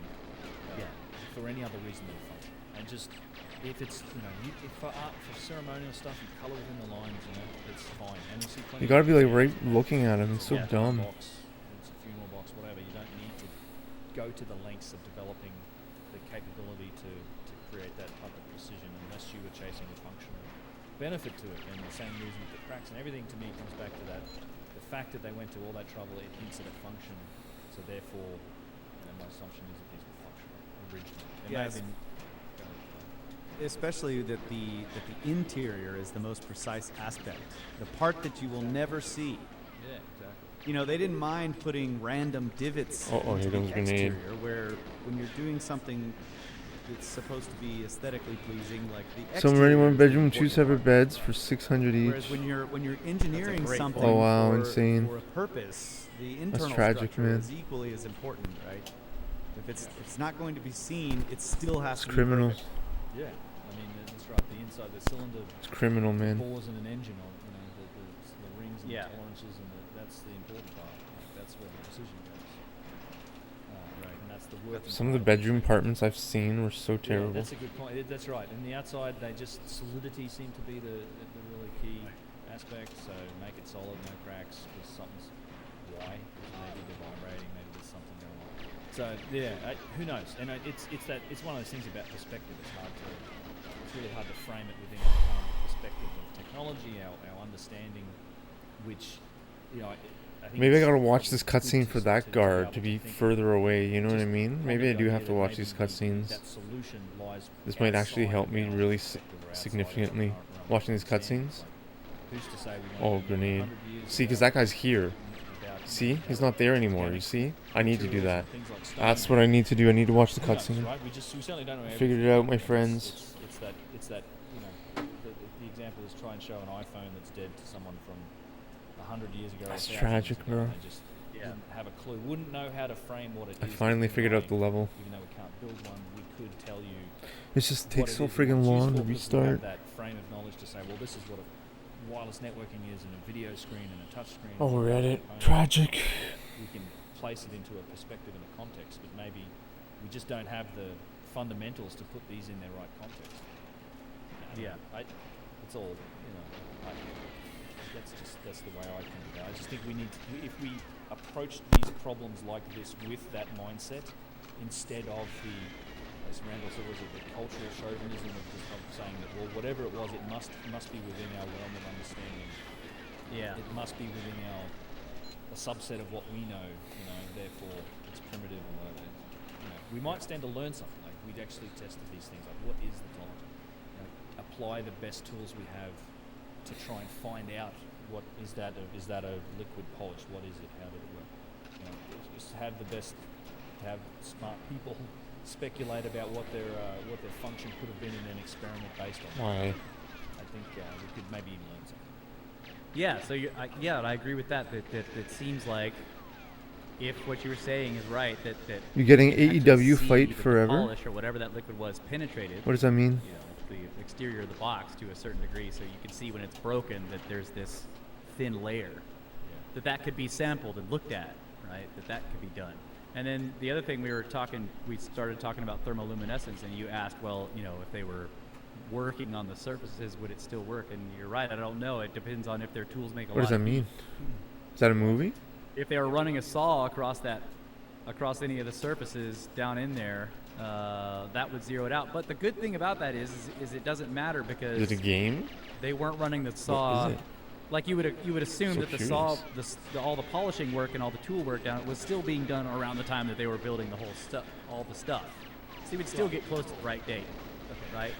In other words, it wouldn't get like Oh, because what the you have to have with AEW. thermoluminescence or optically stimulated luminescence is you don't want it to get exposed to the sun or Insane. fires, right? Anything that warms up the surface of the rock will zero it back out to the time that happens. Oh, interesting. So yes, so you're right. If they were running a saw and the saw was like heating it up, that would zero it out. But Is it on we Xbox would still get the One? date of the work. Yeah, that would be. Yeah. Okay. Yeah. Yeah. I was gonna say. Whoa, yo, are you serious, Southern Yellow Jacket? Are you serious, bro? Yeah, and they could What? take pieces from the one that was blown up. They're all What? sitting Thank you there so inside the box. much. Just grab one of those as the sample and What? use some optically Southern stimulated Yellow luminescence or Jacket, thermoluminescence to it, yes. and, that would and they probably wouldn't like Legendary. the numbers. Thank you That's so why. much. Are you kidding me? That's Yeah, really that's cool. possible. What? For sure. Yeah. Yeah. Dude, I'd like to see it done. Yeah, I think all of these places thank do you. a bit more work. It's just Thank you so much, Southern it's a Yellow good Jacket. quote I heard from who was it that makes these great 3D That's really diagrams. amazing. Thank you so much. Blanking on his name. What? That's huge for me. That's massive for me. He does all of the PDS That's reports, big. 3D modeling of all the, Thank you. That helps. all That the helps a ancient lot. Egyptian sites, and he was You know what I think it does? I think it. about- I think it pushes me over. I'll be in honest. closing remarks, the important thing was that I think it pushes me over the $50 payout threshold on Twitch, so I'll probably gonna make $50 soon. Thank you, Southern Yellow Jacket, because I was at 47. I think it's just a sad. Thank you sad so aspect. much, because they do payouts Yeah, every we haven't $50. investigated things like the vent pyramid well enough Yeah. to really understand how all It's this big, was that's built big. to the extent of how it was built, things like Sweet, this sweet just yeah. I just Yeah, something got lost, I think. I big stuff, spent big stuff with coming. Dimitri's because he was- Thank you, Southern I Yellow. think That's when really he was here cool. today, and he had access to the state-of-the-art tools. He Southern was Yellow Jacket. enthusiastically deploying them everywhere to try and define exactly how precise and how it was done. And he cared about the Scary. engineering aspects Those of it. yellow jackets are pretty scary. I'm allergic to yellow jackets. Did you know Maybe that? that'll change, right? To the wasps. I have very bad Yeah, and allergies I to assume, them. like just so you were saying, you know, I've been stung many times just by to them. get in here to look at this stuff, but how would you even get Man, I permission? once Like, if stepped I on a wanted, nest in can you northern take a piece Quebec, of that granite and get in the some testing done? Saguenay. They would never let that happen, right? Probably. I mean, how would you even get permission to do that? You'd have to be. And I got stung, I don't know, 10 times on my legs. Right. I had to use crutches. Research institute, you'd have to run a new project. Mostly, they partner with. I was emergency rushed to the hospital in Saint Jean because my legs were freaking huge. I acquired the name Gimpy because I was friggin' limping everywhere. That was my like But you know, nickname. there's a lot of like the British at Gyges, and there's the Czech guys. I think in Abu Dhabi, they do it with the Germans. There's Oh all my different gosh, this archaeological level. teams. 5 ads, sorry bro. Antiquities to do the work. $50 coming soon, sorry Part of that man. partnership is generally that the Sorry dude, Department just of watching the Agriculture ads controls all helps. this information and it all goes through them, and all the particulars go through them and the vetting. So you'd have to, Yo, Southern Yellow Jacket, you're the legend. see if you can do it. They've done optical luminescence testing at other areas. They did it at Mankaura Pyramid, I think. Although they tested in a strange area that seemed like it. You know, there's probably better candidates for areas for testing. But anyway, it's a whole other topic. But yeah, maybe they'll do it. I'd love to see it done. It's just Southern Yellow This Jacket. is a weird site. No one seems to care. Everyone seems Can to I just accept VIP it. Southern Yellow Jacket? Do I have any VIP slots? Yeah, It's they're gonna like, why show would you guys. need This a is, data? you're You gonna have to see write how right there on the box, lame. Exactly. Yeah. There's no official controversy or interest even in this site. Like it's almost a Twitch very is. few tourists go. I do not have any more VIP slots. Is As I it? said, we talked about Like it's Wikipedia just so earlier, dumb. Like the boxes aren't mentioned. Like there's literally not even a picture. It's Maybe just so that's dumb, not guys. the fault of anything else, but there's definitely been some edits made to that page that have talked about them and have been, had the text in there. It says you do not have any more VIP slots. Unlock them in your achievement page in dashboard, and it goes to a question mark. It's like as if I'm like an idiot. But you know who's the idiot? You are Twitch. Twitch. And they're not something we've ever Jeff repeated Bezos, in you're the Stone idiot. Today, even though we probably could, but it'd be horrendously expensive. It's just those things are features that are worth mentioning, whether you think This PB is going to be for Southern Yellow Jacket. they came from a period before that. It's just If we ever get a completion. so why aren't we sort of looking at it and trying to figure it out? This level's a lot harder than it looks. I can tell you that much. It looks really easy. It's really hard. Glad we get to go through it and shine a light on something because it's. It looks like really such a easy. serious site. It's my favourite. Really. Yeah, thank you so much for bringing all that footage to us. I just suck. Yeah, and it's one of my Jeff favorites should too. build a I've never submarine, been am I there, right? but, Oh no. definitely, Oh no. love learning about it. That's just so. The more we learn about it, the more mysterious it gets, and we've pondered it many times on the show and off. So we're like Too 15 far. minutes over a second. I'm not joining Should we too wrap, soon. or should we take a break, come back, and wrap it Yeah, up? but or Jeff how is do you wanna Jeff do this? Bezos is Either too way, much of an asshole. First time. I'm happy to wrap. I'm cool. I don't know what your guys' schedule or how you're going to fit this into the podcast. Happy but, long way. I mean, I'm happy to wrap. I think it was. Me too, as long as he's not like quite an a good asshole, time, and if people want which to he is see right now. More of it, then let me know in the comment section below. I'm sure I'd like to think it's been entertaining, and a good way to go through these sites. And there's a lot more of these we can do. There's a lot of different topics and sites, and a good chance to get in depth on some of these things. Spend a little bit of time, just a 10 minute review. Suck, guys. Yeah, definitely. So we're planning at least one more of these next week, and maybe more. Yeah. Still not sure what sites we're going to look at next week, but we are Seeing I don't have the giving key card this for one a that. I need a shot. key card for that I'm door. definitely interested in these, Dang it. like the bent pyramid and stuff. I haven't really Yes. looked into it that much, but I just remember Yeah, me a too. little bit from reading about it that some people think Just that so the tragic, geometry of dude. the bent It's so pyramid is small. actually very intentional and I can't believe how special and small it important in is. some ways, and other people are like, oh, It's you know, just they're too just small. too steep, and so then they had to level it up. And Yeah, we can talk about it because there's some interesting facts about all of that. I've seen some back and forth on Twitter recently about it too. There was, a lot of Orthodox viewers that they changed direction halfway up because it collapsed or because they were worried about it collapsing. They actually investigated that. They never found any signs of it collapse. So, and there's a lot more that goes into it as well. Surprisingly roomy. about Yeah, its right. architecture. Yeah, there's a lot. That's a really complicated structure. There's that pyramid. There's like no room in there. The Khafra pyramid, the second pyramid. which is the Terrible. more megalithic Terrible pyramid. design. And it's Yep. super Everything about it is impressive just so from a terrible. perspective, and we can go inside and out of that. In this style, Absolutely. Again, it could be I think fake, last but year we were in there twice, at least twice, and I've been in there before as well. But I got some great footage from this last trip. inside the second pyramid, but and also around it, and around the outside, which is equally. It's super That would be nice. great. Yeah. We're all about pyramids. Yeah. If you didn't know that. Yeah. All the time. We've got a few pyramids we can hit. All right. Well, thanks, Why? man. It's been a lot of fun. Thanks, Russ and Kyle. Yeah, no, me too. This will be good. All right. Good night.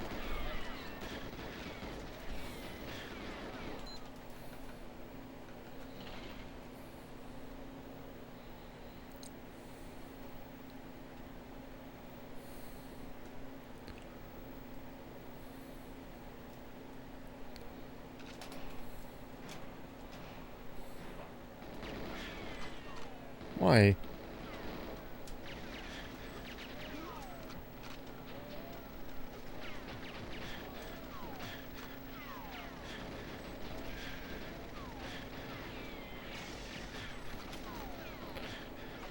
Guys, this level sucks.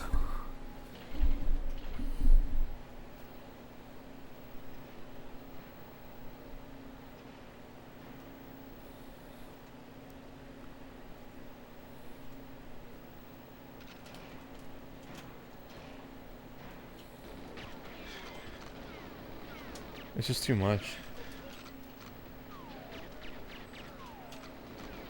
Oh, come on.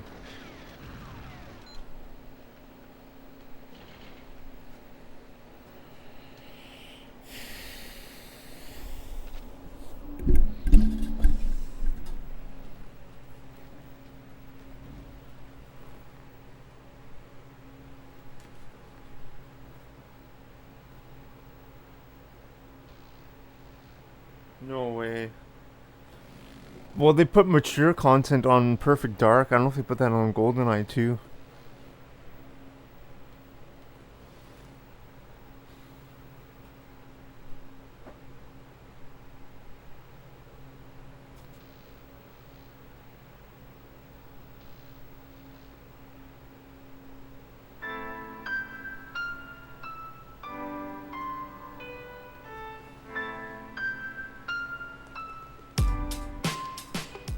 Hello all, and welcome back to Uncharted X.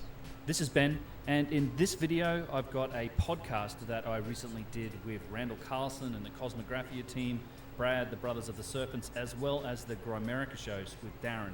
This is something of a review. Yo, thank you of so much, the Southern Yellow recent trip to Jacket. the Channeled Scab I might Lands. play for like another We're all 20 on this to half an hour, 20 minutes, half an you may hour. have seen the highlight video Just because that it's I beautiful released outside again, I might go play This was basketball just again, I an might do epic trip. weightlifting It was stream, I fun. don't know We yet. spent over 5 days I'm trying to get this touring around the PB, one of these Scablands, completions on this looking level for for geological evidence, Southern Yellow Jacket. Thanks, it's mega really cool floods, of and you. some of the just incredible Thank you. landscape that is the Channeled Scab Alright, I'll be right Lands. back too. We wanted to get together, kind of Definitely review sexual some of the nature. highlights for all of this and share it with everybody out there. It was a huge pleasure for me to get on this trip and also to meet Randall and the guys in person for the first time. I do want to let everybody know that I will also be joining Randall for the next trip to the Scablands, and that's happening in September of 2021 from the 20th to the 26th. If you're interested in joining us all, there again, I think it's over 6 days this time, we've added an extra day. You can find all of the details for that at contact@thecabin.com/Carlson.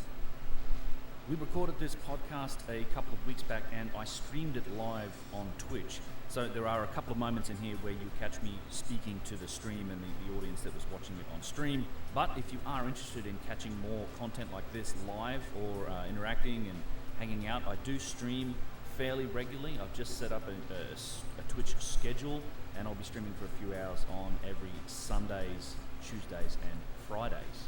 I'll also stream outside of those times, but you can find all the details for that and a link to the Twitch channel below. Just a little update from me before I get on with the podcast. I wanted to let you all know that I've been working really hard the last couple of weeks on researching and writing a new 2-part series that I'm going to release hopefully in the next few days. I'm working on the video production side of it now, taking a close look at the whole pyramid complex around the middle pyramid of Giza and why I think there's a good chance it may have been one of the original structures on the Giza Plateau. So in any case, on with the podcast. I have chapterized this and marked it up, so if you want to skip forward to where we talk about different areas of the Scablands, feel free to do so, and I hope you enjoy. Cheers. Sounds good to me. It's Cosmographia, the Randall Carlson podcast.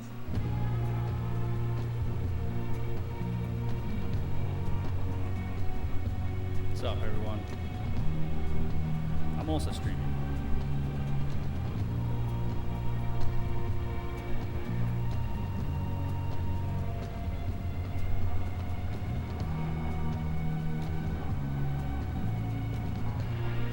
And it is Cosmographia, but it is also a Grimerica show, Brothers of the Serpent, and Uncharted X Swapcast.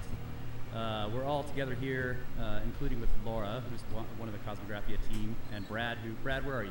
You're in Utah? I'm in Sedona, Arizona. Okay, Arizona. Yeah, so we're all here we're going to discuss the recent Scablands trip that we just took. It was under the Contact of the Cabin set of trips. So we were grouped up with Grimerica, and then Ben showed up he was a low man totem pole attendee, but he turned out to be really useful. So we took a lot of drone footage, so we decided, no, we should let him be on the show too. He does have some experience with doing YouTube stuff, so I figured we should get him here. Thanks, Ben. Yeah, and also happy birthday, Brad. You just had a birthday a couple days ago. I have completed another orbit of the old fireball, yes. All right. He's 21, dude. We can go to the bar, finally. Started early. I just realized, Southern Yellow Jacket, you may be a female. Yeah, so it was a great trip, and basically this will be a recap of the whole sexual. thing. We're going to show some of the footage. And I want to say thank you, about, whomever you are. how it all went. Right, Randall? Sort of have assumed your gender. Yeah, I'm going along with the program here, whatever it might be. Thank you, that's so nice. Like a good plan to me. That's really huge. So cool of you. Thank you so much. The high times and the Yeah, my car, the brake lines. that we had. The brake lines needed replacing, so Extravaganza. Yeah. Canadian Tire wouldn't Yeah, so even it fix was, it because there's all these other issues with it. It was really great to meet I was everybody. quoted $1,700 for the parts and Everybody labor. was on the trip if you guys are watching this. For all the lines, the front and the rear, it's underneath the car, right? Likewise. Yeah, it was really Extraordinary. Yeah, an excellent group. And you know, And then you gotta every time bleed we've the done brakes these and events, it's been everything. like that. The groups are just fantastic. It's like somehow it's Those rusty ass calipers that might just break. I don't know how it works out, but May break yeah, off a 21-year-old car. Don't fuck it up. That's right. Cool people only. Shower streams. Only the hosts are allowed to not be cool, right? That's part of my job. Exactly. We fill up the non-cool category. All the Nerd covered. Non-coolest get super nerds covered. No, it was another. I mean, you go into every group, you're not sure what you're gonna get, but you know, by halfway through, you're loving them, and by the end of it, you're sad to see them go. I mean, every single event we've had, no one's ever happy to leave. No one's ever like, can't wait for Sunday morning to get out of there. Everyone's always, hanging around or trying to kick it as long as they can. One more day. Yeah, More day. I mean, that's the One last more two day. we've done. We've ended up adding one more day to each of them because it's never enough, and no one ever wants to say goodbye, and that's why the tagline for Contact at the Cabin. Yeah, I'm gonna stop playing like maybe 15, 20 minutes, go because it outside, seems to be some sort of and play some something basketball. that Maybe I might people stream are that lucky enough again. to tap into there that, I can't put my finger on it, but there just seems to be magic to these events that, a few of the people sitting around this table, I mean, Graham, of course, can't make it tonight because he's with his mom for her surgery. So I might go send out swimming vibes actually. to her. I might go swimming in the St. Lawrence where Christian wants to go. We'll be at the event in Christian, September, of course, he's free of his day I job said now, it's so he's Hario free Island. free to travel, and we'll give him some fake papers if we need to. But I mean, the point is, Hario it's a credit to, Island. him and Brad Long. and Kyle. There you go, my man. And Russ and Randall. Nice, yo, yeah, dude. I might do that. It's such a hot day today. Following you guys around And on a following Thursday, shows, there, like it won't be too busy, maybe. Sort of sign of that. I don't know. Then I might play basketball on the way back. Oh my god, it'd be insane. Be an insane day. Proud to be a part of that with you guys, and I hope that continues in September. After the gift sub from Kick that off before we Southern get Yellow into the Jacket too. recap Here, if everyone's like, "Holy fuck, I can't believe I missed that." We are doing this again September Come on, 20th, man. 26th of this year. Wow, It's insane. already about 20% sold out, but there's still, 20 spots left or so you can still get into that. That will give you an extra day on that as well, so we'll be checking in on Monday this time and not leaving until Sunday. So the plan being that we'll be able to keep all the days a little bit shorter, so we have a little bit more time in the evenings, an extra an extra hour or two in the evenings, and maybe an extra hour in the morning, a couple of mornings, so that we can do more partying. Yeah, I'm up for that. Or get more sleep. Like, same amount of partying, but more sleep, maybe. I don't know. Maybe it'll actually more partying. The same amount of Partying was sleep. good. It was a late last night, that's for sure. Oh, yeah. Good thing you could bring 2 cases of Time snake for wine. sleep. If there would have been another case of snake wine, the party might have gone till dawn. Yeah. We finished it all in Utah, so. Yeah, Yeah, we brought 2 cases to Utah, and that was a 4-day trip, and it all got finished. So. I can't This time believe we that, was on a Boris. plane, What are so you we couldn't doing? bring that much. Like, how much long do I have to be there? Like, As much what? as we could into one suitcase, and we Still actually- had to take a bottle Yeah, out. Oh, we got so to the dumb, airport, they put it man. on the scale, and Yeah, it was too heavy, so we're like, here, have a bottle of wine. yeah, chug, chug. But man, I have to say, Brad and Randall, the Scablands were absolutely amazing. It was really great to get there and to see it for myself. And the itinerary was awesome. I know it was sort of, you all were talking about how it's kind of, there's so much to see. And that this was like insane. a trial balloon sort of I itinerary. may pass to away, see though. How much we could get done. And I was just amazed at the vastness of this. It's like you're trying to Where's Boris? present, No. You know, This was the run. something to a group of people that is so vast. You have to drive, hours and hours every day, and you're only seeing a tiny piece of it. So I thought that must have been quite a challenge to try to put that together and to figure out how it was all going to work. But even though we didn't get to see some of the places we were supposed to, like Wallula Gap, personally, I thought it was amazing.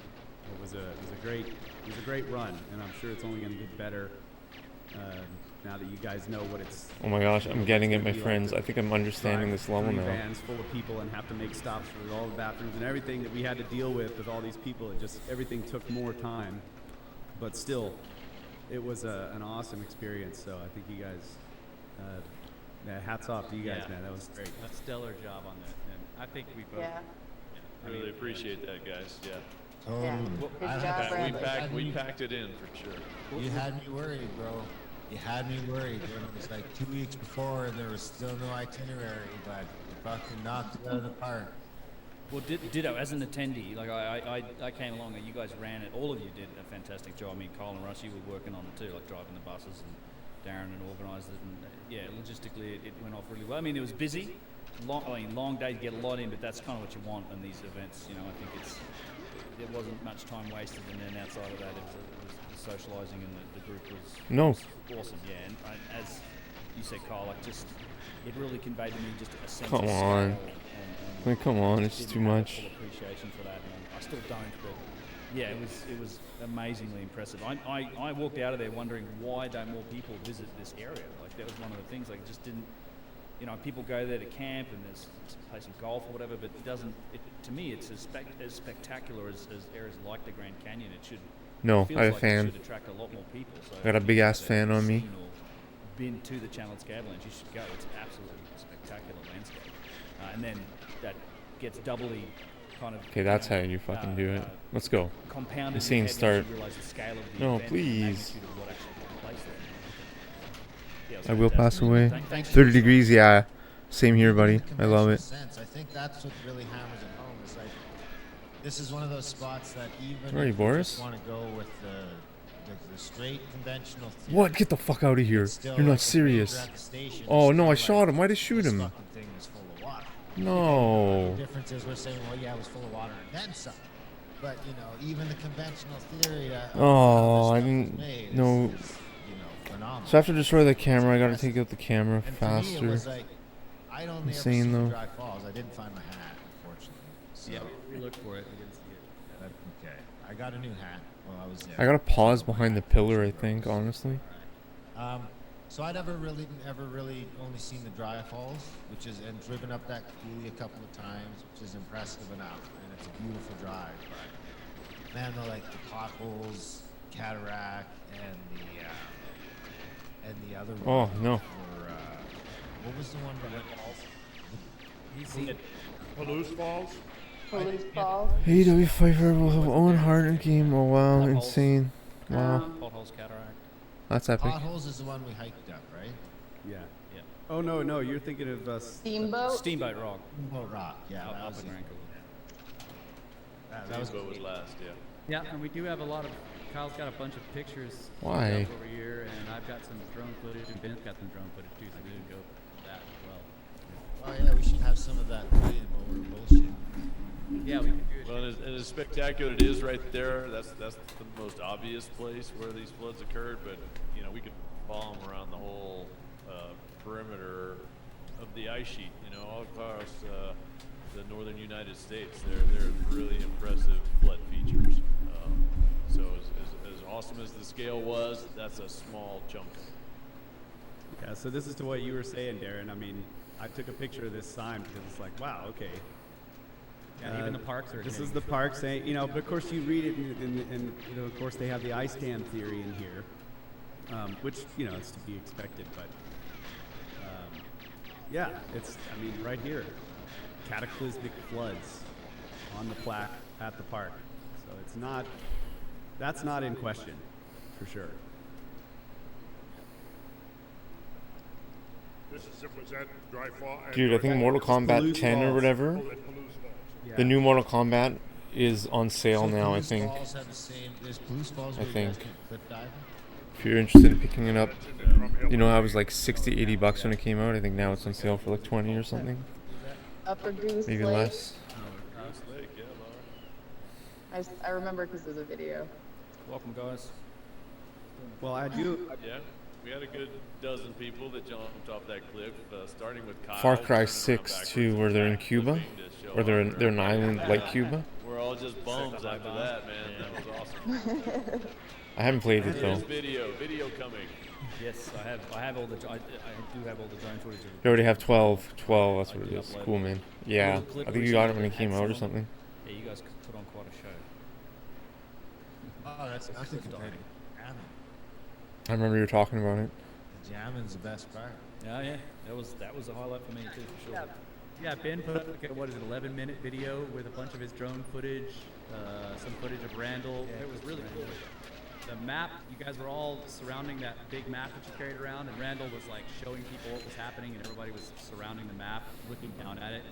And then after that, it's like he starts playing audio of us jamming out late night. Oh man, that's while drone footage is playing of all the various places we visited. It was really well done. Where? Man. Yeah, I didn't get that far. I got to watch the rest of it. Yeah, it's really good. Yeah. Thank you for doing that, Ben. Like, it's nothing, That's killer. nothing like looking at fast. Blues Falls and No. Cliff to like a cup of no diggity in there. Why? Is that on your channel? Why? Yeah. I just put it up I think yesterday. But something different for me, like a bit of fun to put it up. And, yeah, it was really together. And if you stay tuned right at the end, there's a little bonus clip right at the end where Randall unfurls his trance drum itself. Drumming. That's right. Still in development. Cool. Garth in the chat says that the sleep to party ratio never changes. I don't know if I can get a PB in the next That's right. 15 minutes, my Iris friends. says that Don't know if it's sleep gonna grows happen. All right. Hey, Thank you, buddy. Yeah. So Randall, what was your? I'm eager to hear what you thought of it. You know, we were Likewise. excited to get out there in the Scablands, and I knew you and Brad were excited to get a group out there, and we were finally able to pull it off. And I'm just wondering, a week later, how was it? What would you do differently? And you know, how's it settling? Well, the only thing, doing differently, I think you guys have we all came to the same conclusion on that. A little bit shorter days and having that extra day, I think that'll make a difference. Because On the one of things Xbox? that'll do then is, it'll allow us to get back, have dinner, like Why? you said, socialize, party or whatever. But if there is something that comes up, impromptu that we want to see. GOG, what's GOG? Like, oh man, we should go see such and such a place. That would have a PC. that's maybe off the path a little bit of the itinerary, so that would give us that option as well. If we didn't have quite as many places, it wouldn't stop us, in other words, from adding a site or two. Yeah, like an extra day would allow us to get all the way to Wallula Gap, perhaps, on one day. Yes, and that was a disappointment for me, not getting to Wallula. Why? Like, what the fuck am I shooting? Of course, you know, really, you know, how would you do this if you were going to try to tell the whole story? You obviously couldn't do it. I hear ya. Yeah, that makes sense. 2 weeks, we've done 2 weeks. That's cool. 2 weeks, let's say you start at Portland and you go up the Columbia River, go east through the Columbia Gorge there. Well, all the way along there are spectacular, gigantic flood effect, particularly the magnificent waterfalls. Insane. The boost to the guy, to Boris. Insane headshot. Some really spectacular things to see. Why? Please, like, come on, please, like, please. So dumb, guys.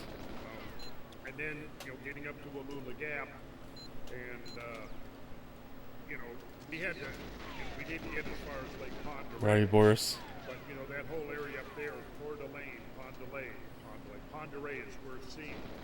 Taking the trip up the Clark Fork Valley where the supposed ice dam was, and you know, going through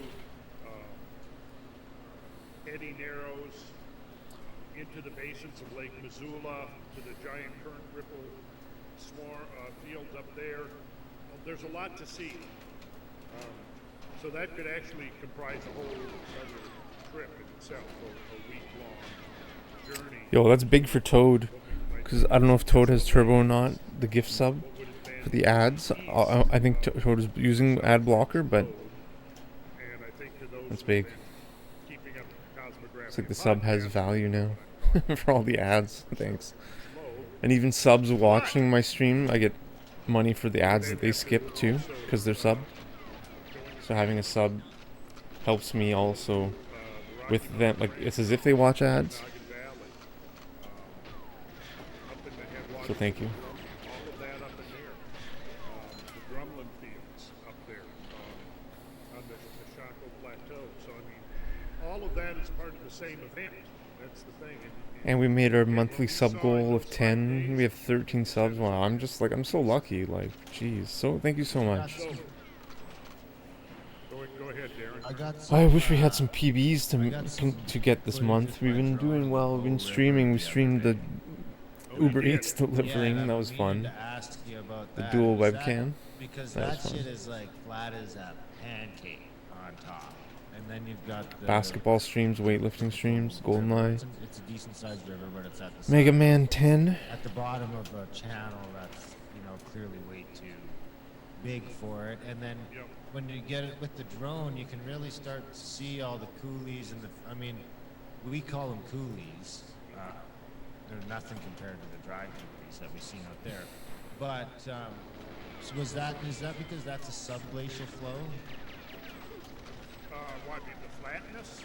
Like the flat on top and then the fingers coming into it? Well, the flat is probably because it's an outwash.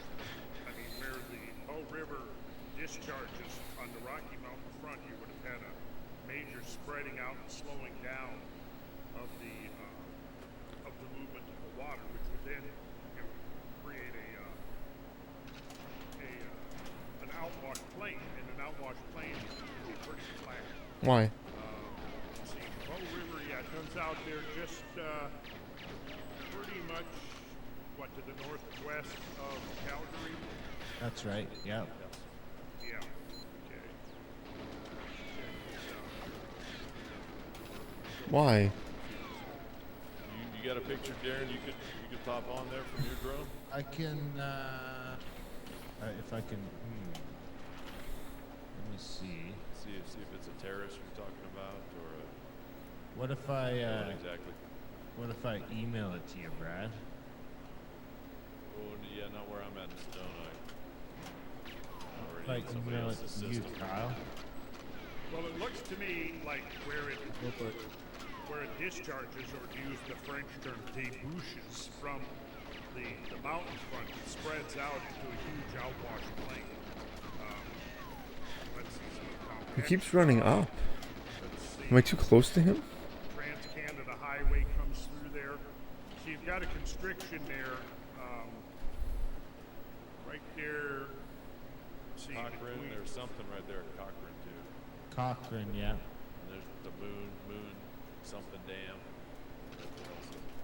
Okay, and then going further west, you've got the Bow Flats natural area.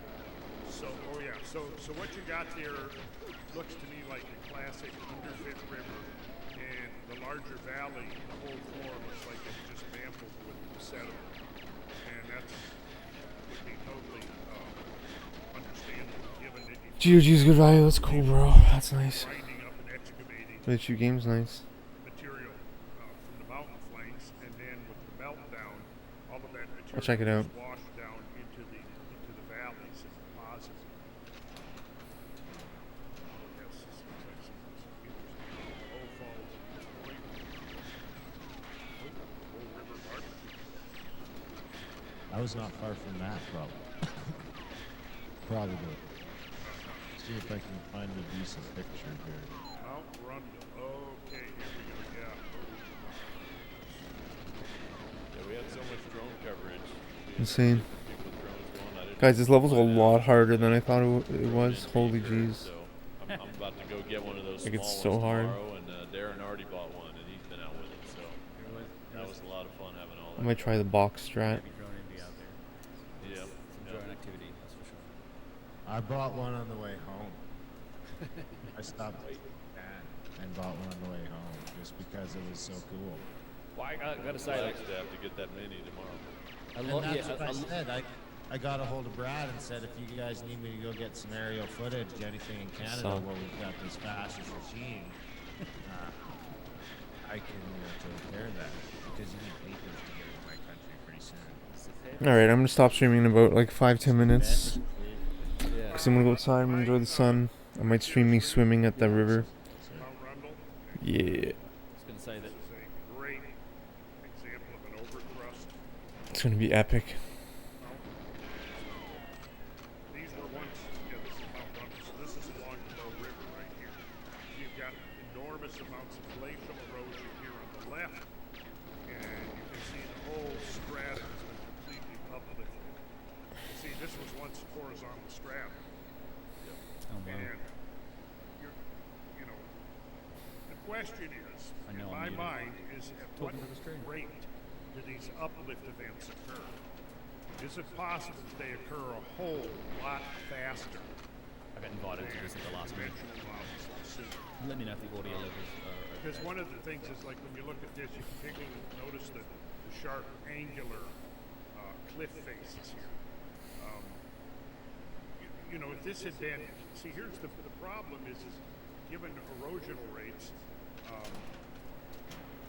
which are based upon measuring the amount of sediment that's being discharged into the oceans every year, say, that's being washed off the continents. Typically 10 to 12 million years is all it would take to wear a continent down to a so-called peneplain, which is basically just a flat surface, not too far above sea level. So when you think about the rates at which erosion takes place, Run! even What are you under doing? normal circumstances, much Like, less what are you doing? the exponentially accelerated erosional rates of these transition periods between different climatic phase states, such as full glacial and interglacial modes. When you have that accelerated You fucking erosion, idiot. what that would tell you then to me is that, you know, really, why should there be mountains at all? At this point, you know, the mountains should be being worn down as fast I love as this they're level. being uplifted. If the rates of uplift are derivative from the rates of continental drift that's being measured, for example, along the I was way mid-Atlantic too ridge, close to personal there. for example. If you've got the spreading of continents that's say 2 centimeters per year, then you would assume that the uplift, and this could be overthrust like what we're seeing here, or it could be anticlinal like we saw in Washington, it could be synclinal, or it could be monoclinal, right? Any one of those. Yo, Bukakis, what's up? Good luck, brother. Feels okay, man. Yo, what's up, bro? How you doing, man? I'm about to sign off pretty soon, though. This level's a lot harder than it looks, let me tell you. Why do they even exist? See my point? You know how people say, or someone has said, like, 3 points? Man, this level's so hard. Erosional downcutting and wasting relative to the rates of uplift is not It's a lie. Don't believe them. So my point is that these things should be almost eroding away What? as fast as they're being uplifted. Unless the rates of uplift. Oh, I am gonna sign off though. Be one below. Yeah, you're right. It looks, I don't know, it looks so easy when friggin' top players play it. Does that make sense? 3 points more. Yeah, well said, bro. Well fucking said. I think so. I think so. But I gotta get, I'm trying to get this picture over because the spot I'm looking at is definitely. Oh, it's just so painful, over man. Further where it's into the prairies.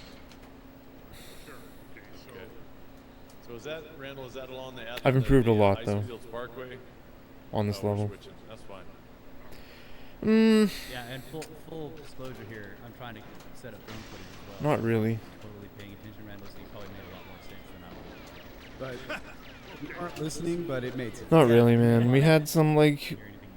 We always have pace runs. We always do. Pace glass runs, pace glass openings.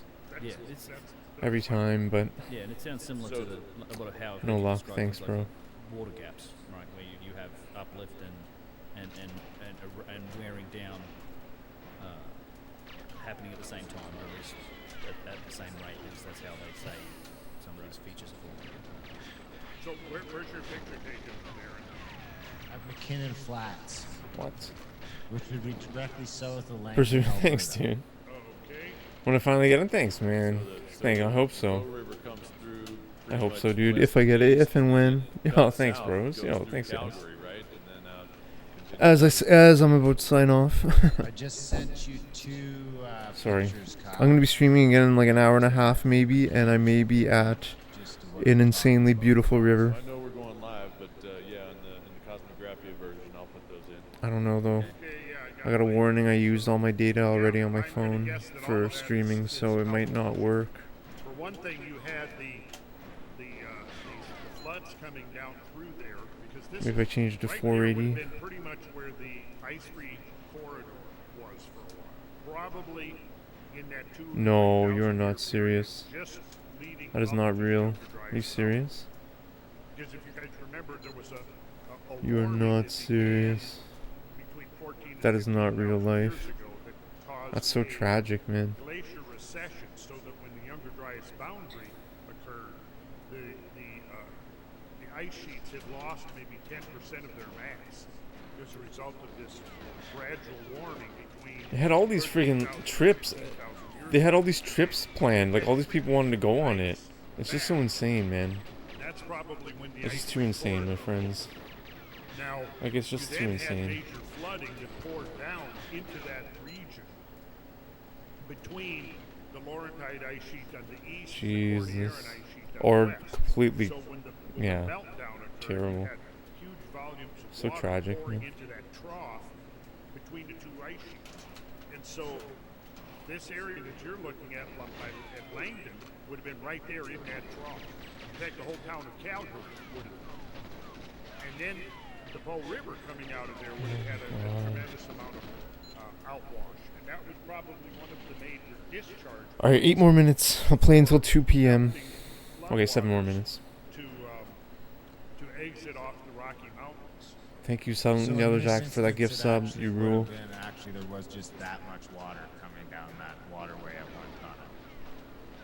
Okay, let me see. Okay, now this is the Bow River. Okay, and so. So that would be looking north. That would be looking towards. That would be looking west towards. Yeah, the this is looking west because you see the Rocky Mountains in the distance there. Yeah. So it's likely, Darren, that from the flat surface all the way down to the existing river, it's just a gigantic mass of outwash sediment. I see you're interviewing Berg for the next mate chat. That's awesome. That's gonna be epic. It's like it's very whatever. The very talented, knowledgeable So there could, Berg you know, with the very talented, knowledgeable blue khakis. I didn't think of it that way. I thought of, so in my head I pictured gonna be it as epic. being like a glacier across there and a subglacial flow underneath, but that's all sediment. Holy fuck. Yeah, dude, really. So Yeah, when it man. was an Me ice-free too, man. corridor, there Me just would have too. been- It would have been subject to just tons of flooding and sediment at that time. I imagine that's the case. So it would have been real difficult to traverse because that was a little bit of a long journey as well.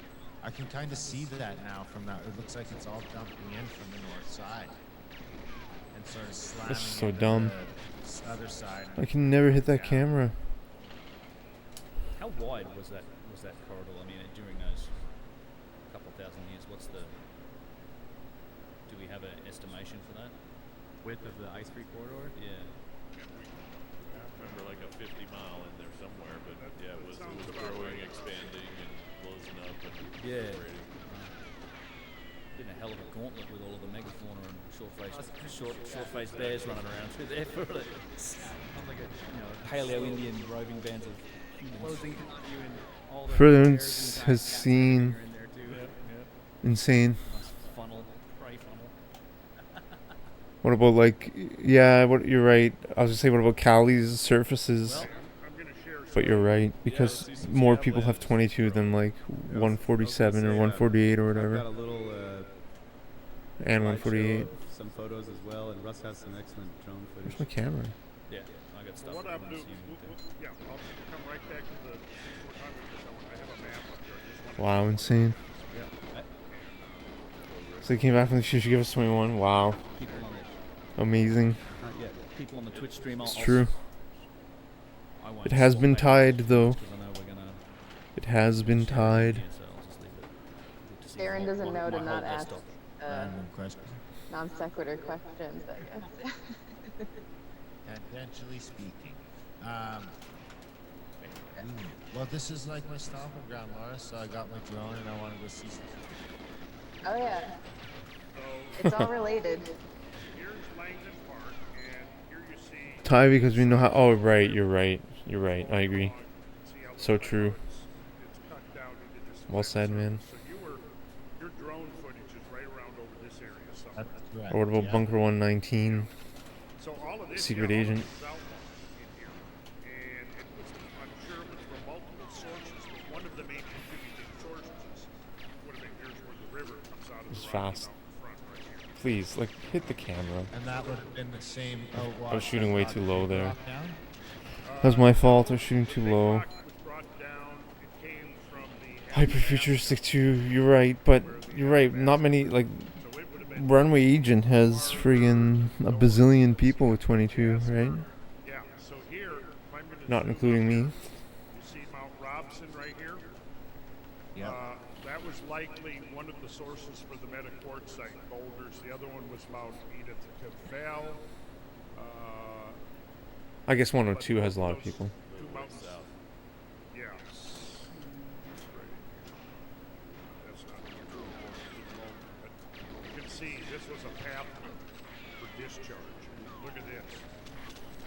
Oh, This come is on. incipient drumlinization here. So this is most likely carved by tremendous volumes of water. Okay, 3 more minutes and then I'm signing off. Thanks for being here.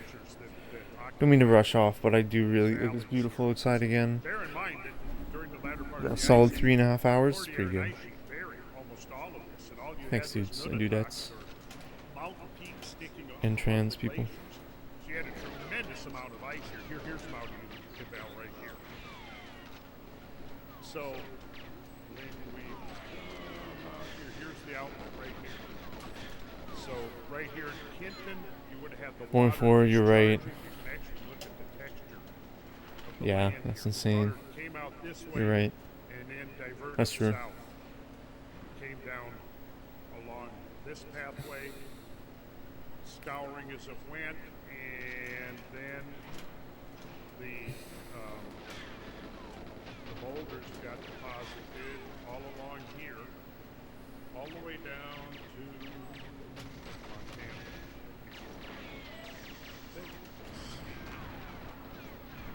Zoom in. We can actually see there's some like scabland type things here. And then we really zoom in right What are you here. doing? Like, why? You guys see the giant fern ripples? Yep. yeah, I don't think I'm gonna get a PB in the next minute. So this is my last run.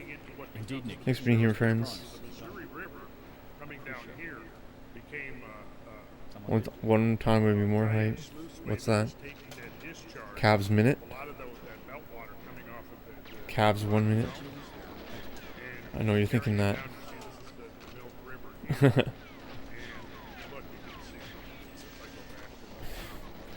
Aztec 00 Agent 132.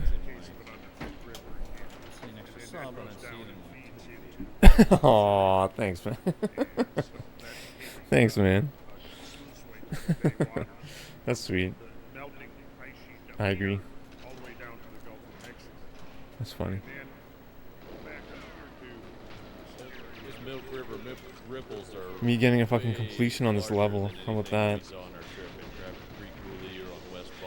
Come on. It's just too much. One more, one more. Hills you'd be driving over. Haha, nice. Thanks, man. That's dope. I didn't see that coming. I didn't see you going that way. Okay, so if we go back up here to Jasper National Park, there's Mount Robson. So you had a discharge out the Athabasca here.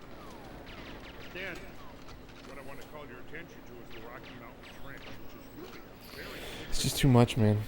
geomorphological feature. And you can see, look at the texture of the floor and how it's got this drumlinized effect. And then, of course, here's the headwater. It's just too much. Well, in that case, thank you very much, Joshua. I appreciate it. Right. This is the headwaters of the Columbia River.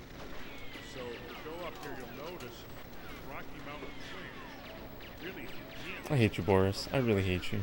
Georgia begins by Prince George. You can see it's like a great trough, all the way cut all the way down here. It's double rainbow all the way. Thousands of feet deep. Oh, double rainbow. Coming down here like this, you can see it. Okay, this is the last run. 100%. This is the last run. Thank you, Southern Yellow Jacket. Thank you, Toad. Thank you, Blue Khakis. Anomaly, Moonraker, Christian, Kaidos. Right here, where Flathead Lake is. This here is this is the Mission Basin, which is the largest basin. Okay. Thank you. What does it mean? Oh, double rainbow. There's a video of a guy tripping out, filming a double rainbow. It's pretty big in like the 2010s. Pretty funny video. Alright, thanks so much for being here. Thank you, appreciate it very much. Again, thank you to that gift sub. It's really cool of you. Probably pushing me over my $50 quota to get paid now from Twitch, so thank you, thank you, thank you. Oh, that's a quote from it? Oh, what does it mean? Sorry, dude. I'm just the worst. Terminus of the ice sheet is right here. You can see the mooring shows up in this map, the Polson mooring. And the current Flathead River breaches that mooring. And it flows across thick sedimentary fields of huge, thick, hundreds of foot thick layers of outwashed sediment. And it's right here, And thank you again for the sub, Prairie, Joshua. where the Camas Prairie Basin, where you have the giant current ripple field, and I'm with that. I need to get notifications. Here, we will be able to see the current. There they are. This is when we do the eastern wing of the Great Cordilleran Flood Strip. We'll do this. We'll come down to 382. That's come how through Drumlin's Marco formed, yeah. Pass right here. High pressure We water underneath. curve to the east, and just as we're coming through the pass, you're up in the ridge here, and you can look down all the way to the south of Camas Prairie, and you can see the whole ripple train spread out for 5 miles. Oh, I see Blue Khakis is already there. Perspective, Yeah. especially when you get there towards the end of the day when the sun is getting See low ya, in see the you, Toad. sky. See you soon. Yeah. We're hoping to add that part to in 2022, of course, but we are going back in September 20th to 26th. If anyone wants to get on that trip, why don't you show us why next?